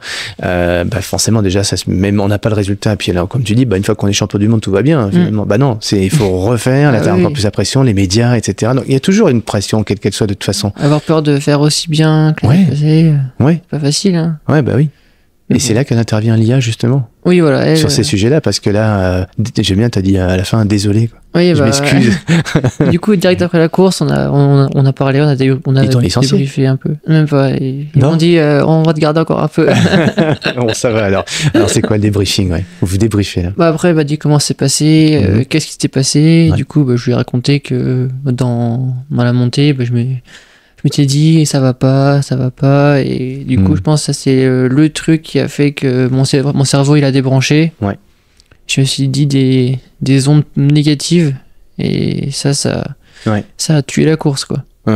Et après maintenant du coup on fait beaucoup de travail, on essaie de se voir assez souvent avant les courses objectifs.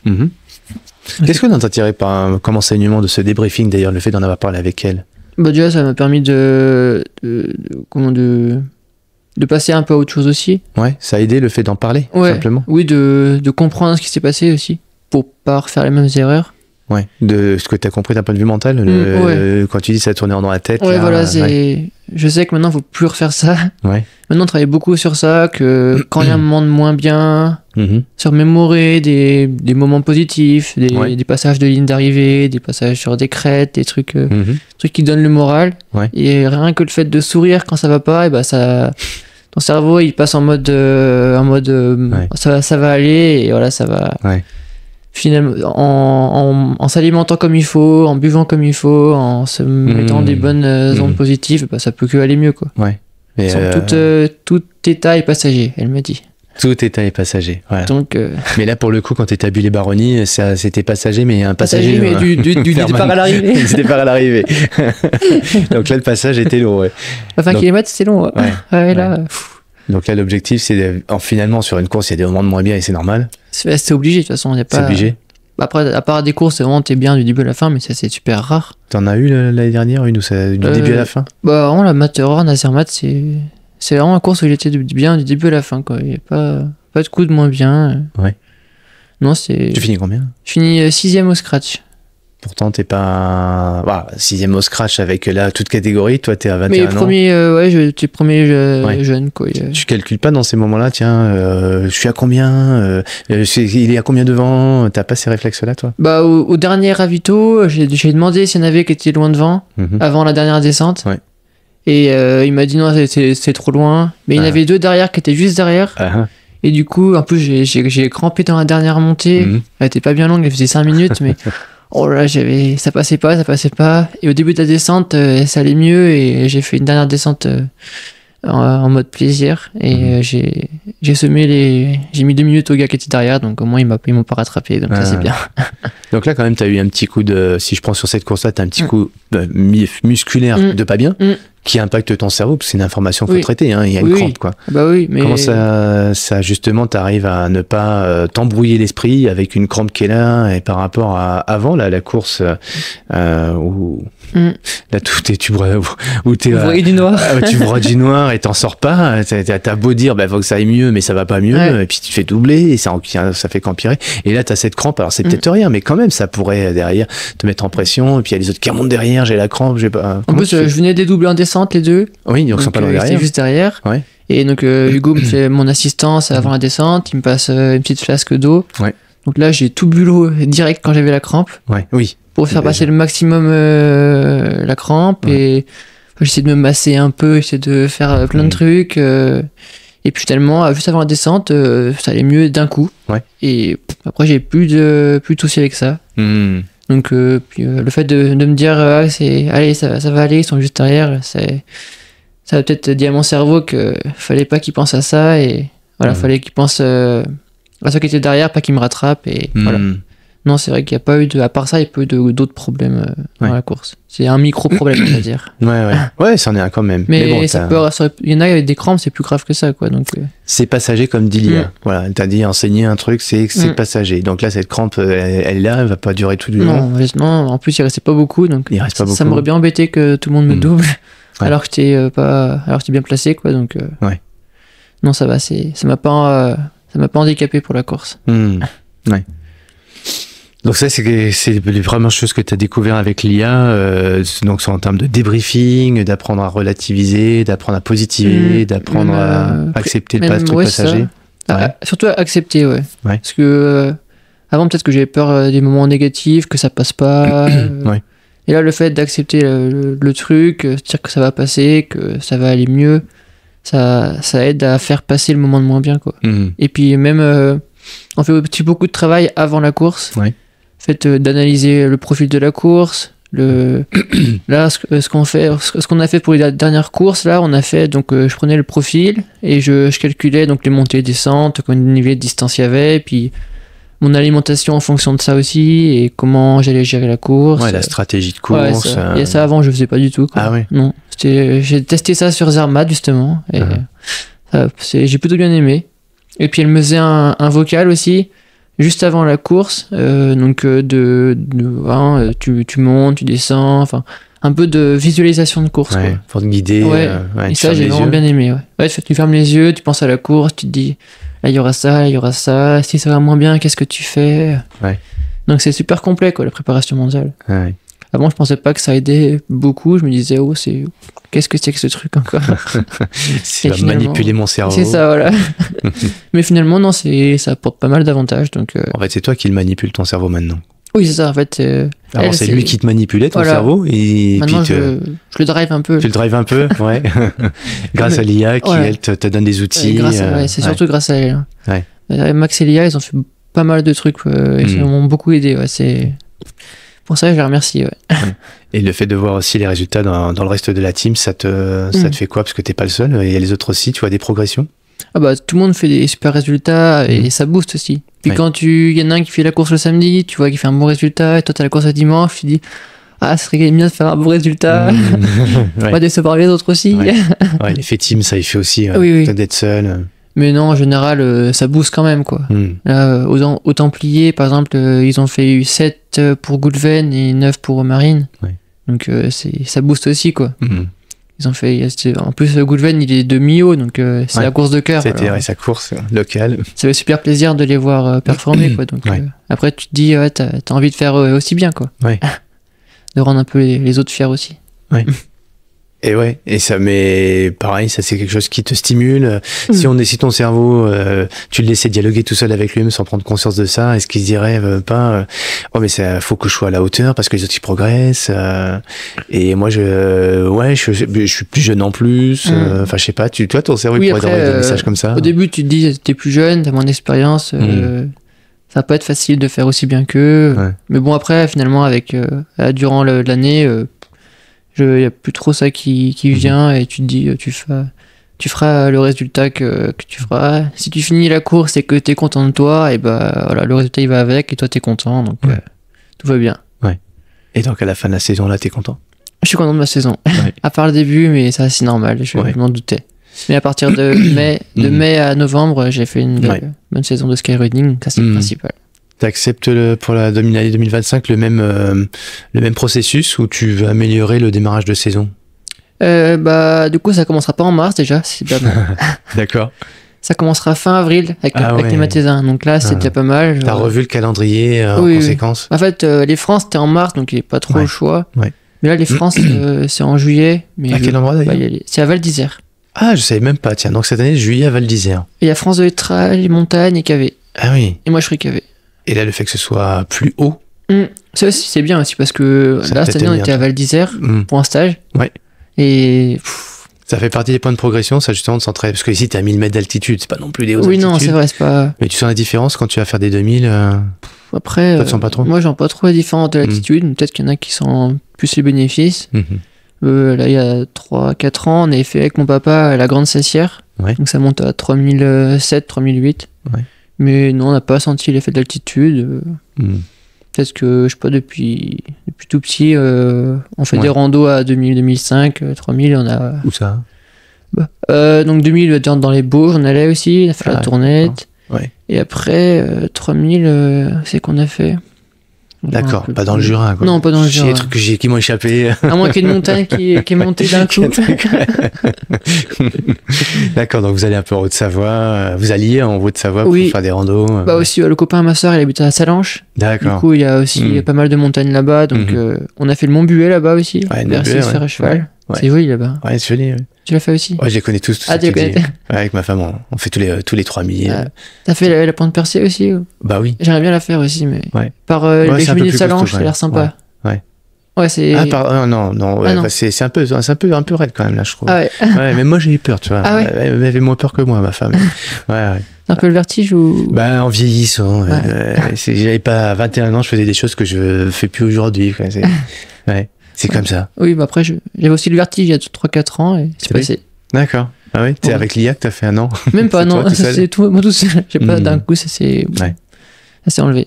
Qu'est-ce que t'aimerais encore découvrir là avec puisque la prep mentale ça peut paraître un peu bizarre. Enfin quand je dis bizarre, c'est ça sert. On peut avoir des doutes sur la pertinence de le faire, l'intérêt, parce que c'est abstrait. C'est pas très concret en fait. On comprend pas trop. Ou puis quand on en parle comme ça, les gens se disent bah oui moi je sais, je fais ça. Mais toi tu fais avec une personne, tu fais de façon plus régulière. Qu'est-ce que t'aimerais encore découvrir pour le coup sur l'année à venir sur ces aspects mentaux? Bah déjà ouais bien faire souvent les visualisations de course, peut-être rentrer plus dans les détails de s'il y en a un qui double ça en a fait, mais s'il y en a 1, 2, 3 comment réagir, comment faire face.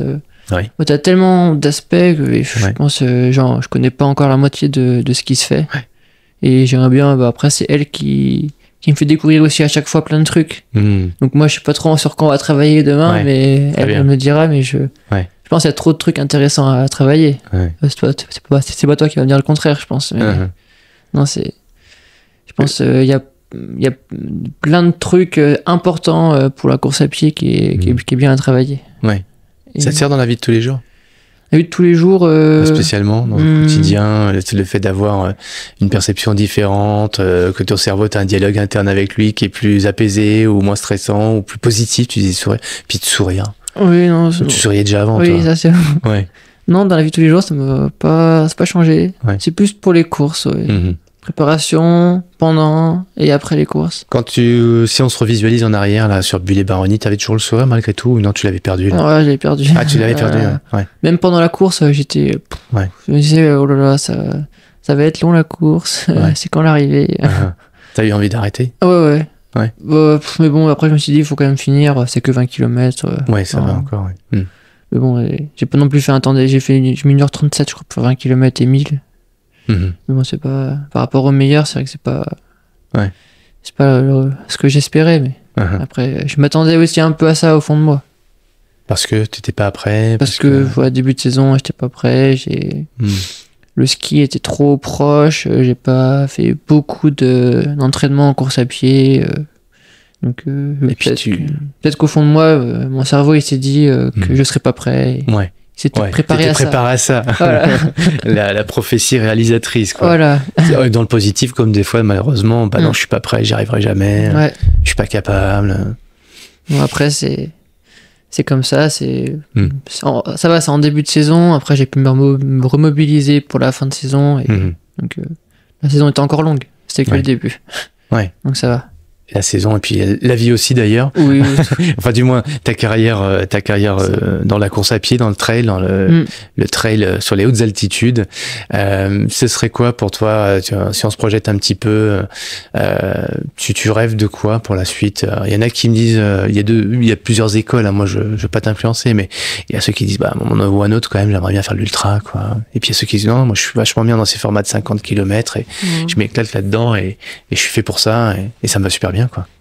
pour l'instant, non, ça m'ultra, ça me pas trop ce qui m'attire. Ouais. Bon, on verra plus tard, mais déjà découvrir plusieurs courses en Europe de 30, 40, même jusqu'à 60, 70 km max, pas dur de faire des 175, mais il y a tellement de belles courses. Et le 90 du Mont Blanc, c'est un truc qui me plaît bien quand même. Ouais. C'est vraiment super technique et tu fais le tour de Cham. On avait encouragé des copains l'année passée. Souvent, on y va pour voir aussi. Et le parcours il a l'air trop beau aussi. Donc, ça, c'est une course que j'ai envie de faire aussi. C'est celle qui te ferait le plus triper là pour l'instant? Pour l'instant, c'est celle qui me fait envie. Ouais. Pour l'instant, j'ai pas. Après, il y a d'autres courses de skyrunning qui me font super envie aussi, mais celle-là, c'est vrai que d'ici quelques années, ça me tente très bien. Ouais. C'est un joli chantier, quoi. Ouais. Et toi qui es si on prend le local, là, ici, là, t'as quelques courses entre le massif du Jura et puis aussi le Haut-Bugey. T'as des courses locales aussi que t'aimes bien faire ici, que tu recommandes de faire? Bah, ici, t'as le trail de la Biche à Giron. Le trail de la Biche? D'accord. Depuis quelques années, il y a un trail à Giron. Ouais. D'accord. T'as un 11 km et un 26. C'est à quelle période? C'est mi-juillet en général. Là, j'ai pas encore la date exacte. Mi-juillet, Giron, la trail de la Biche, tu recommandes, Ah oui. Bah, tu montes par les 5 chalets, donc où passe la piste de ski de fond. Et puis le grand, il va au Roche d'Orva vers Blédou. Ouais. Donc, jusque là-bas. Ouais, jusque là-bas. Après, tu finis par la montée, là, ça te pique bien les jambes. D'accord. Mais il est vraiment sympa à faire. Ouais. Et si on vient ici d'ailleurs, restons un peu sur Giron, tu recommandes aussi un endroit pour se restaurer, pour dormir Après, t'as le relais nordique à Giron. Ouais. Pour se restaurer, dormir. Et sinon, après, il faut aller un peu juste à côté, à Montange, t'as un super restaurant. Ça, on recommande l'auberge du Pont des Pierres, c'est trop bon. Arrête, avec Damien, il m'a déjà dit la même chose et à chaque fois que j'y vais, c'est trop tard. Enfin, que même j'appelle, c'est toujours trop tard. Tous les gens du coin te diront qu'il faut aller là-bas. Réserver au moins une semaine à l'avance. Ah ouais, mais même plus. Des fois, plus. Bon sang. Bon. Après, sinon, t'as pour le copain du Poisa, Mathieu Auger, je sais pas si tu connais. Où ça? Au Poisa l'Aléria, Mathieu Auger, il organise une course depuis quelques années. Ah, d'accord. C'est le trail de la Grande Montagne. Le trail, oui, d'accord, ok. Ça, c'est fin mai. Ouais. Ou début mai, il me semblera plus. En tout cas, c'est en mai et c'est super beau là-bas aussi. Ouais. J'avais fait le 12 km il y a quelques années. Ouais. Que t'as gagné à l'époque? Oui. Ouais, oui. Et non, c'est des paysages super jolis, c'est encore différent d'ici. Redis le nom de la... Trail de la Grande Montagne. Et à quel endroit? Le Poisa. C'est l'Aléria. Le Poisa l'Aléria. Ouais. Je le note pour moi. Voilà. Pour ceux qui veulent faire un petit trail sympa dans le coin, c'est début mai. Ouais. Chez Mathieu Auger. Ouais. Qui a gagné la trace des maquisards d'ailleurs. Lequel? Sur laquelle? Il a fait le grand. Sur le grand? Le 100, ouais. Ah, le 100. Ouais. Le 100. Ouais, d'accord. Donc de Ambérieux à Oyonnax. D'ailleurs, il va le refaire cette année, il refait ça? Le grand, ouais. Il va espérer de faire. Mais le grand, pas le très grand, parce que t'as l'ultra. Bah, la trace des maquisards, t'as que 100 max. Ah, excuse-moi, je suis sur l'ultra 01. Moi. Ouais, t'as la trace des maquisards. Oui, ça, c'est en février. En février, de nuit. T'as l'ultra et le long, il fait 100, d'accord. Oui, c'est ça. Et oui, ça c'est trop bien comme course. Très mauvais souvenir pour moi. Mais ah ouais, bon. tu connais? Oui, j'ai fait et c'est là que j'ai fait un problème à mon genou. Enfin, j'avais déjà un souci de ménisque et là, ça, je me le suis défoncé. Donc depuis opération, mais ça va aujourd'hui. Mais je garde pas un bon souvenir. Du coup, le froid, la nuit. Puis bon, comme la Saint-Élion, je crois que t'es pas grand fan. Ah, celle-là, j'aime bien quand même. Ah, t'aimerais bien? En plus, en fait, ça fait 2 ans qu'on fait le relais. Ouais. Moi, je fais le relais 4 de Nantua à Oyonnax. Ouais. Et ça passe pas très loin d'ici, donc... D'accord.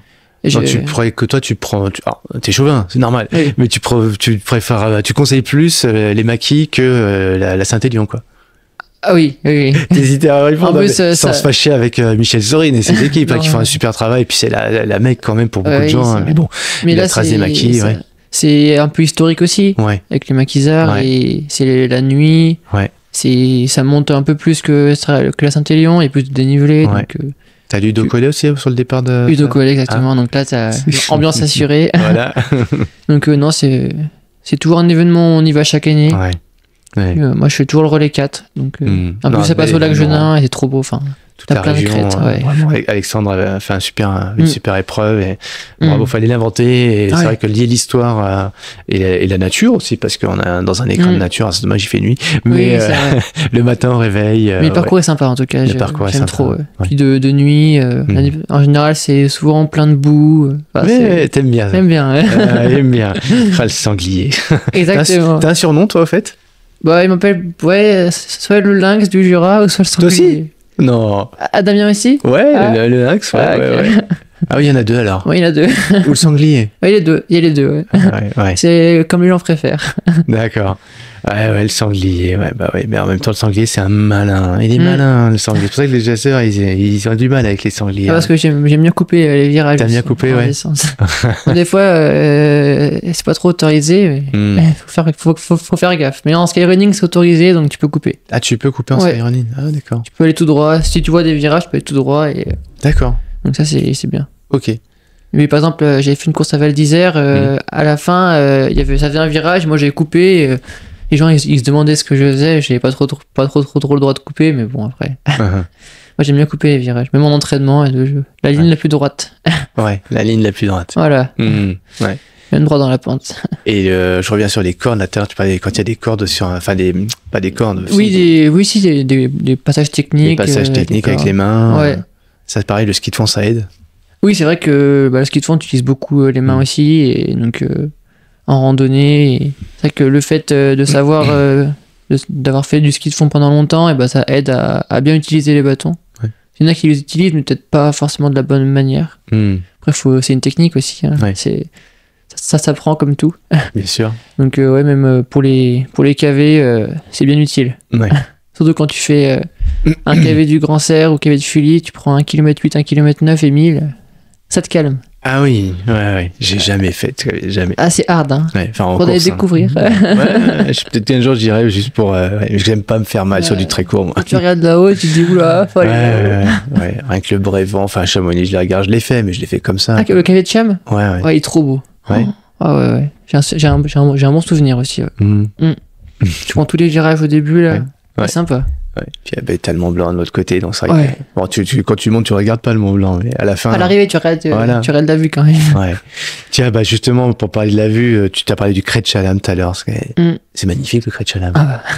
C'est la mec d'ici. C'est la mec de la région. Mais c'est pour ceux qui connaissent pas, hein, une fois de plus, on n'a pas trop parlé du Jura parce qu'avec Damien, franchement, on a passé une demi-heure à faire que ça. Ah bah ouais. Parler de terroir, tout le Jura. C'est pas lui qui va dire le contraire. On a fait le Jura loin, large, en travers, mais je suis pas sûr qu'on ait parlé du Crêt de Chalam. Ah bon, au moins ça sera complémentaire. Ouais. Tu l'as fait quand t'étais tout gamin? Voilà, déjà ça monte pas, c'est accessible à beaucoup de personnes, ça monte à 1500 mètres. Tu te gares à la borne au Lyon, tu prends 300 dénivelés, puis c'est le sommet à côté de chez nous, quoi, donc c'est. Ouais. Puis là-haut, t'as la vue sur la chaîne du Jura, la chaîne du Mont Blanc. Ouais. Tu vois, c'est fou. Pourtant, tu montes pas très très haut, mais t'as une vue magnifique, quoi. Ouais. Donc j'aime trop y aller. Puis t'as plein de côtés pour y aller, donc c'est trop bien, quoi. Soit tu pars de Chaiserie, tu te prends 1000 d'un coup, soit de la borne au Lyon. C'est costaud celui-là. Ouais, celui-là est costaud. Ouais. Tu l'as fait aussi? Ouais. En descente. En descente, ok. Pas en montant, pas encore. Non, après tu peux partir même de Giron, hein, tu pars, tu vas là-haut, c'est trop beau. Enfin, c'est le coin, j'aime bien y aller. Ouais. Ça et le Roche d'Orva, c'est mes deux coins préférés. Ouais. Je note. Roche d'Orva. Roche d'Orva, O-R-V-A-Z. Je l'ai dit tout à l'heure, mais j'ai pas noté, donc pour moi, je suis pas sûr, ça me dit rien, mais je profite de ce podcast, de tous mes podcasts, pour aussi prendre les bons filons, les bons trucs, les bonnes idées, les good tips, donc sur l'entraînement, que ce soit sur des lieux à visiter, des endroits où aller et puis gambader. Ton plat préféré?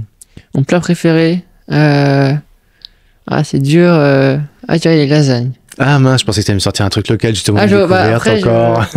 Après, l'hiver, on va pas on fait plaisir, on va dire, entre fondue, Mont d'Or, tartiflette, raclette. La base. Ah bah. Et bon, Fondue, ça- Mont d'Or, tartiflette, Oh, ça, raclette, c'est voilà. le meilleur pilier. truc. L'année passée, on a fait raclette au Mont d'Or. La raclette au Mont d'Or, Ouais, d'accord. tu mélanges les deux, c'est Ah ouais. 2 fois meilleur. Ah ouais, non, on se fait plaisir. Bah, il faut l'hiver. Hein. Ouais, C'est- Damien il me dit faut arrêter, tu transpires de trop, Cyril, Ouais, quand tu manges trop de fromage. Et moi je transpire, c'est pas que le fromage, mais c'est vrai que le fromage quand même, c'est le sel et Ah, ça le- fait transpirer. Ah, puis le comté, c'est quand même Mm. le meilleur fromage du monde. Oh là là. Ah, je pourrais en manger tout. Je sais pas combien de grammes par jour, mais oh là là. Ah, ceux qui sont en régime de calcium, désolé, hein, Ouais. mais c'est le comté, c'est trop bon. Ouais, Damien, il va dire la même chose, je pense. Ça. Ouais. ouais. Ah, j'ai pas trop, je Non. crois pas que m'a dit ça, mais on a dit tellement de choses avec Damien sur le Jura que j'aurais pu te dire. Plat préféré, et puis est-ce que on a parlé un peu de lieux naturels avec la Roche d'Orva et puis le fameux, j'oublie tout le temps son nom d'ailleurs. Chalem Merci, le Ah, ok, Coachella. d'accord. Il y a des trucs comme ça, des fois ça m'échappe et ça c'est l'Alzheimer. Wow. Mais et t'as la plus belle vue, est-ce que pour toi? La plus belle vue Ouais. C'est ici? Ah bah oui, ça c'est en premier. Après, si tu veux avoir encore une vue différente. Après là, tous les soirs, t'as un coucher de soleil en face, sur l'échelon. C'est magnifique. On s'en lasse pas. Après, sinon, tu prends un peu de hauteur, tu montes... j'aime bien aller au Cré de la Neige. Moi. Crée de la neige, ouais. Beaucoup, ils vont reculer, mais t'as vite beaucoup de monde et Cré de la Neige, t'es un peu plus isolé. Ouais. Donc j'aime bien y aller là-bas. Ouais. Un peu dans les lapias, dans les pins. C'est trop beau là-bas. Oh, c'est des paysans, quoi. Tu penses pas trouver des lapias là-bas, quoi. Donc ça n'a rien à voir avec ici encore. Ouais. C'est des paysages différents. Tu peux décrire pour ceux qui ne connaissent pas les Lapia, parce que quand on dit Lapia, d'ailleurs, on pense plutôt la Haute-Savoie, notamment. Lapia, je sais pas comment décrire. C'est une roche, mais avec des trous au milieu. Ouais, les rayures, Ouais, les raies. Des bandes, mais souvent des grandes bandes. Des grandes bandes, ouais. Il y en a beaucoup, dans les Alpes. Ouais, dans les Alpes, il y en a beaucoup. Le plus grand, d'ailleurs, c'est du côté Vers de. Platée, non C'est-à-dire Désert de Platée. Ah, c'est ça, oui. Ouais, c'est ça, Désert de ouais, Platée. ouais, c'est là Ok. le plus grand d'Europe, Ouais, je ça, crois. il me semble. Ouais. Ah, c'est magnifique. Ouais, c'est trop beau là-bas. Ouais. Les Fises, si tu sais pas si t'es déjà allé, ouais, c'est. Bien sûr. Ah non, mais tout ce secteur là-bas, Ah, c'est ouais. magnifique, quoi. Mais on a fait le tour des Fises. C'est par le refuge de Salles, refuge de Moët-Anterne. Ouais. Ah, c'est des chouettes coins aussi. Ouais. Voilà, on est au-dessus d'Entrepassy et puis de l'autre côté les Carreaux voilà. ou Samoin, enfin voilà, au milieu de ce triangle-là, quoi. Samoin. Beaucoup disent Samoin, mais c'est Samoin. Ouais. J'ai dit Samoin? Non, je l'ai bien dit? Tu l'as bien Ouf, dit. parce que c'est vrai que je me suis fait une claque plusieurs fois. Samoins. Ah, tu vas te faire engueuler. Hein. Ouais. Ok, bah écoute, et on dit bien Giron 1000? Giron 1000, voilà, Ouais, ça Giron va, c'est 1000, pas- ça, il n'y a pas de difficulté à prononcer. Voilà. Eh ben Lucien, est-ce que tu as une dernière chose à rajouter, un truc qui te ferait plaisir qu'on n'a pas évoqué tous les deux, tu vois? Bon, si vous cherchez un sport facile à faire, pas coûteux, c'est juste à prendre une paire de baskets et vous partez de chez vous et vous allez découvrir les coins autour de chez vous. Souvent, vous cherchez un sommet autour et vous montez, puis vous allez voir, vous pouvez marcher, vous pouvez courir, vous pouvez faire ce que vous voulez, mais être dehors, profiter de la nature. Voilà, il y a de plus en plus de personnes qui sont sur les réseaux, sur les réseaux, les écrans, jeux vidéo, et si on pouvait les inciter à aller dehors, ça serait cool, quoi. Ouais. Mais continue de partager sur ton Instagram ces belles vidéos qui donnent envie d'y aller. Tu vas aller voir un peu les images de drone maintenant. On n'a pas besoin d'aller sur l'Everest pour vivre des grandes aventures. Les gens qui sont dans la région ici, qui écouteront ce podcast parce qu'ils te connaissent, tes anciens, voilà, ceux qui sont à Bellegarde, ceux qui sont à Bourg, à Oyonnax, et qui, quand ils voient ces images, ils se disent mais c'est le bout du monde. En fait, non, c'est juste à une demi-heure de chez vous. C'est pas très loin, c'est un village super calme. Voilà, S'ils veulent venir courir avec Damien, avec moi, avec ma soeur, avec mon frère, ils peuvent venir. Voilà, c'est des chouettes coins à découvrir que peut-être beaucoup de personnes ne connaissent pas trop. Donc, si on peut leur faire venir ici, même l'hiver, l'été, il y a tout ce qu'il faut. Il y a tout ce qu'il faut, même pour se loger, pour manger. Et voilà, on a une chambre d'hôte. Ah, toi aussi? Oui. Ah, vous faites chambre d'hôte ici? Oui, la petite maison en haut, là-haut. Ah, bah vas-y, fais un coup de pub. Voilà, c'est un menuisier qui loue en ce moment. Juste après, sinon, voilà, ils peuvent venir loger ici. Comment on trouve sur... Après, faut contacter mon papa. C'est sur Google qu'on trouve le... Mon papa, il le trouve, il fait du bûcheronnage, il fait du bois de chauffage, c'est Mermillon Jean-Yves. Mermillon Jean-Yves, Voilà, on cherche un Mermillon Jean-Yves sur Google, non, sur quoi? Sur Google, les pages jaunes, pages blanches. Page jaune, arrête. Ouais. Un jeune de 21 ans qui me dit les pages jaunes. C'est fou. Mais j'ai connu encore les livres. T'as connu les voteurs, le facteur qui vient une fois par mois qui te laisse les pages jaunes. Bienvenue dans le Jura, encore les pages jaunes dans le Jura. Attends, c'est de nous là, des Jurassiens. Non, quand même. Vous regardez sur le Minitel et vous regardez dans les pages jaunes, vous trouvez une machine. Voilà. Ça s'appelle comment? Mermillon Jean-Yves. Oui, la chambre La de cabane d'Hortense. Bah, la cabane le nom d'Hortense, de ma indiqué sœur. en bas, d'accord. Voilà. Avec un H. Avec un H, ça. C'est bien noté. H-O. H-O-R-T-E-N-S-E. La cabane d'Hortense. Pas faire de faute. À Gironville. Voilà, Gironville, on va passer un voilà. bon petit moment. Et C'est puis, ça. voilà, on peut se restaurer juste à côté en Voilà. plus. Un joli petit village perché. Le Super. village le plus ensoleillé de l'Ain. Au passage. Ce qui est vrai. Oui, c'est vrai. Faut absolument que je trouve un pied à terre ici. Ah oui, oui. Si tu me le dis, hein. Ah oui. Dès qu'il y a un qu'il y a une truc, info, je te... tu le dis à personne. Là, Non, on est non. enregistrement, mais faut pas le dire à ceux qui écoutent. Non, Tu le dis à c'est Cyril. Motus. Non, mais c'est vrai, en plus. Ah oui, non, c'est vrai. C'est... Alors, Et- pour ceux, enfin, souvent on dit dans le 01, déjà dans le 01, les gens pensent la Bresse. La Bresse, oui, effectivement, il y a pas mal de... Moi, je suis un peu plus sur les hauteurs, tu Oui, vois, c'est dans la vrai. gorge de l'Ain, et Ok, c'est ça, je souvent... connais pas trop par là-bas. Ah bah, je te ferai C'est visite. vers quel village? Ah, je suis à Corvessia, moi. Corvessia. Saint-Maurice-des-Chazaux, la plus belle vue du monde, mais de l'autre côté. Toi, tu l'as dans côté ouest, moi, c'est côté est. Ok, Donc, d'accord. J'ai un beau lever de Ok, soleil. ouais, ça C'est doit très, être très sympa beau. aussi. Il y a des lynx aussi. Oui, il y a Ouais. des lynx. Et il y a des Encore sangliers aussi. quelques-uns. Ouais. Il y a tout ce qu'il faut. Ouais. Non, je suis bien. Bah, tu viendras à la maison. Allez, avec plaisir. Merci à toutes et tous pour votre pour votre écoute, et si vous avez des invités en tête que je n'ai pas encore podcasté, et il y en a plein, là je suis sorti un petit peu de ma zone de confort parce que moi j'ai plutôt cherché des personnes avec qui je me sens dans ma génération, tu vois, des gens que je connais qui m'ont inspiré, mais j'aime bien aussi aller à la rencontre des jeunes que je forme, parce que je forme des jeunes, et je trouve dans votre génération, dans ta génération, beaucoup d'espoir, beaucoup de plaisir, beaucoup de sourire. Tu l'incarnes bien, et ta naturalité fait plaisir. Donc merci Lucien pour ce partage que tu nous as fait, et aussi pour ces découvertes. Pour moi, pareil, la skyrunning, pour moi, c'est des choses que je connais pas, ces formats-là, donc j'ai découvert des choses grâce à toi. Et puis content de connecter avec Maxime qui t'accompagne, qui j'espère sera content de cette conversation qu'on a eue, qui pourra taper sur l'épaule avec un regard en disant Voilà. je suis fier de toi. Merci. Merci de m'avoir écouté. Et ben avec grand plaisir. Merci à Max, merci à Lia, merci à tous ceux qui m'ont suivi. Ouais. Et ben on va te suivre, on te souhaiter une très bonne saison 2025. Merci. Et vous êtes la bienvenue à Giron. Redis-le encore une dernière fois. Vous êtes la bienvenue à Giron 1000. Merci Lucien.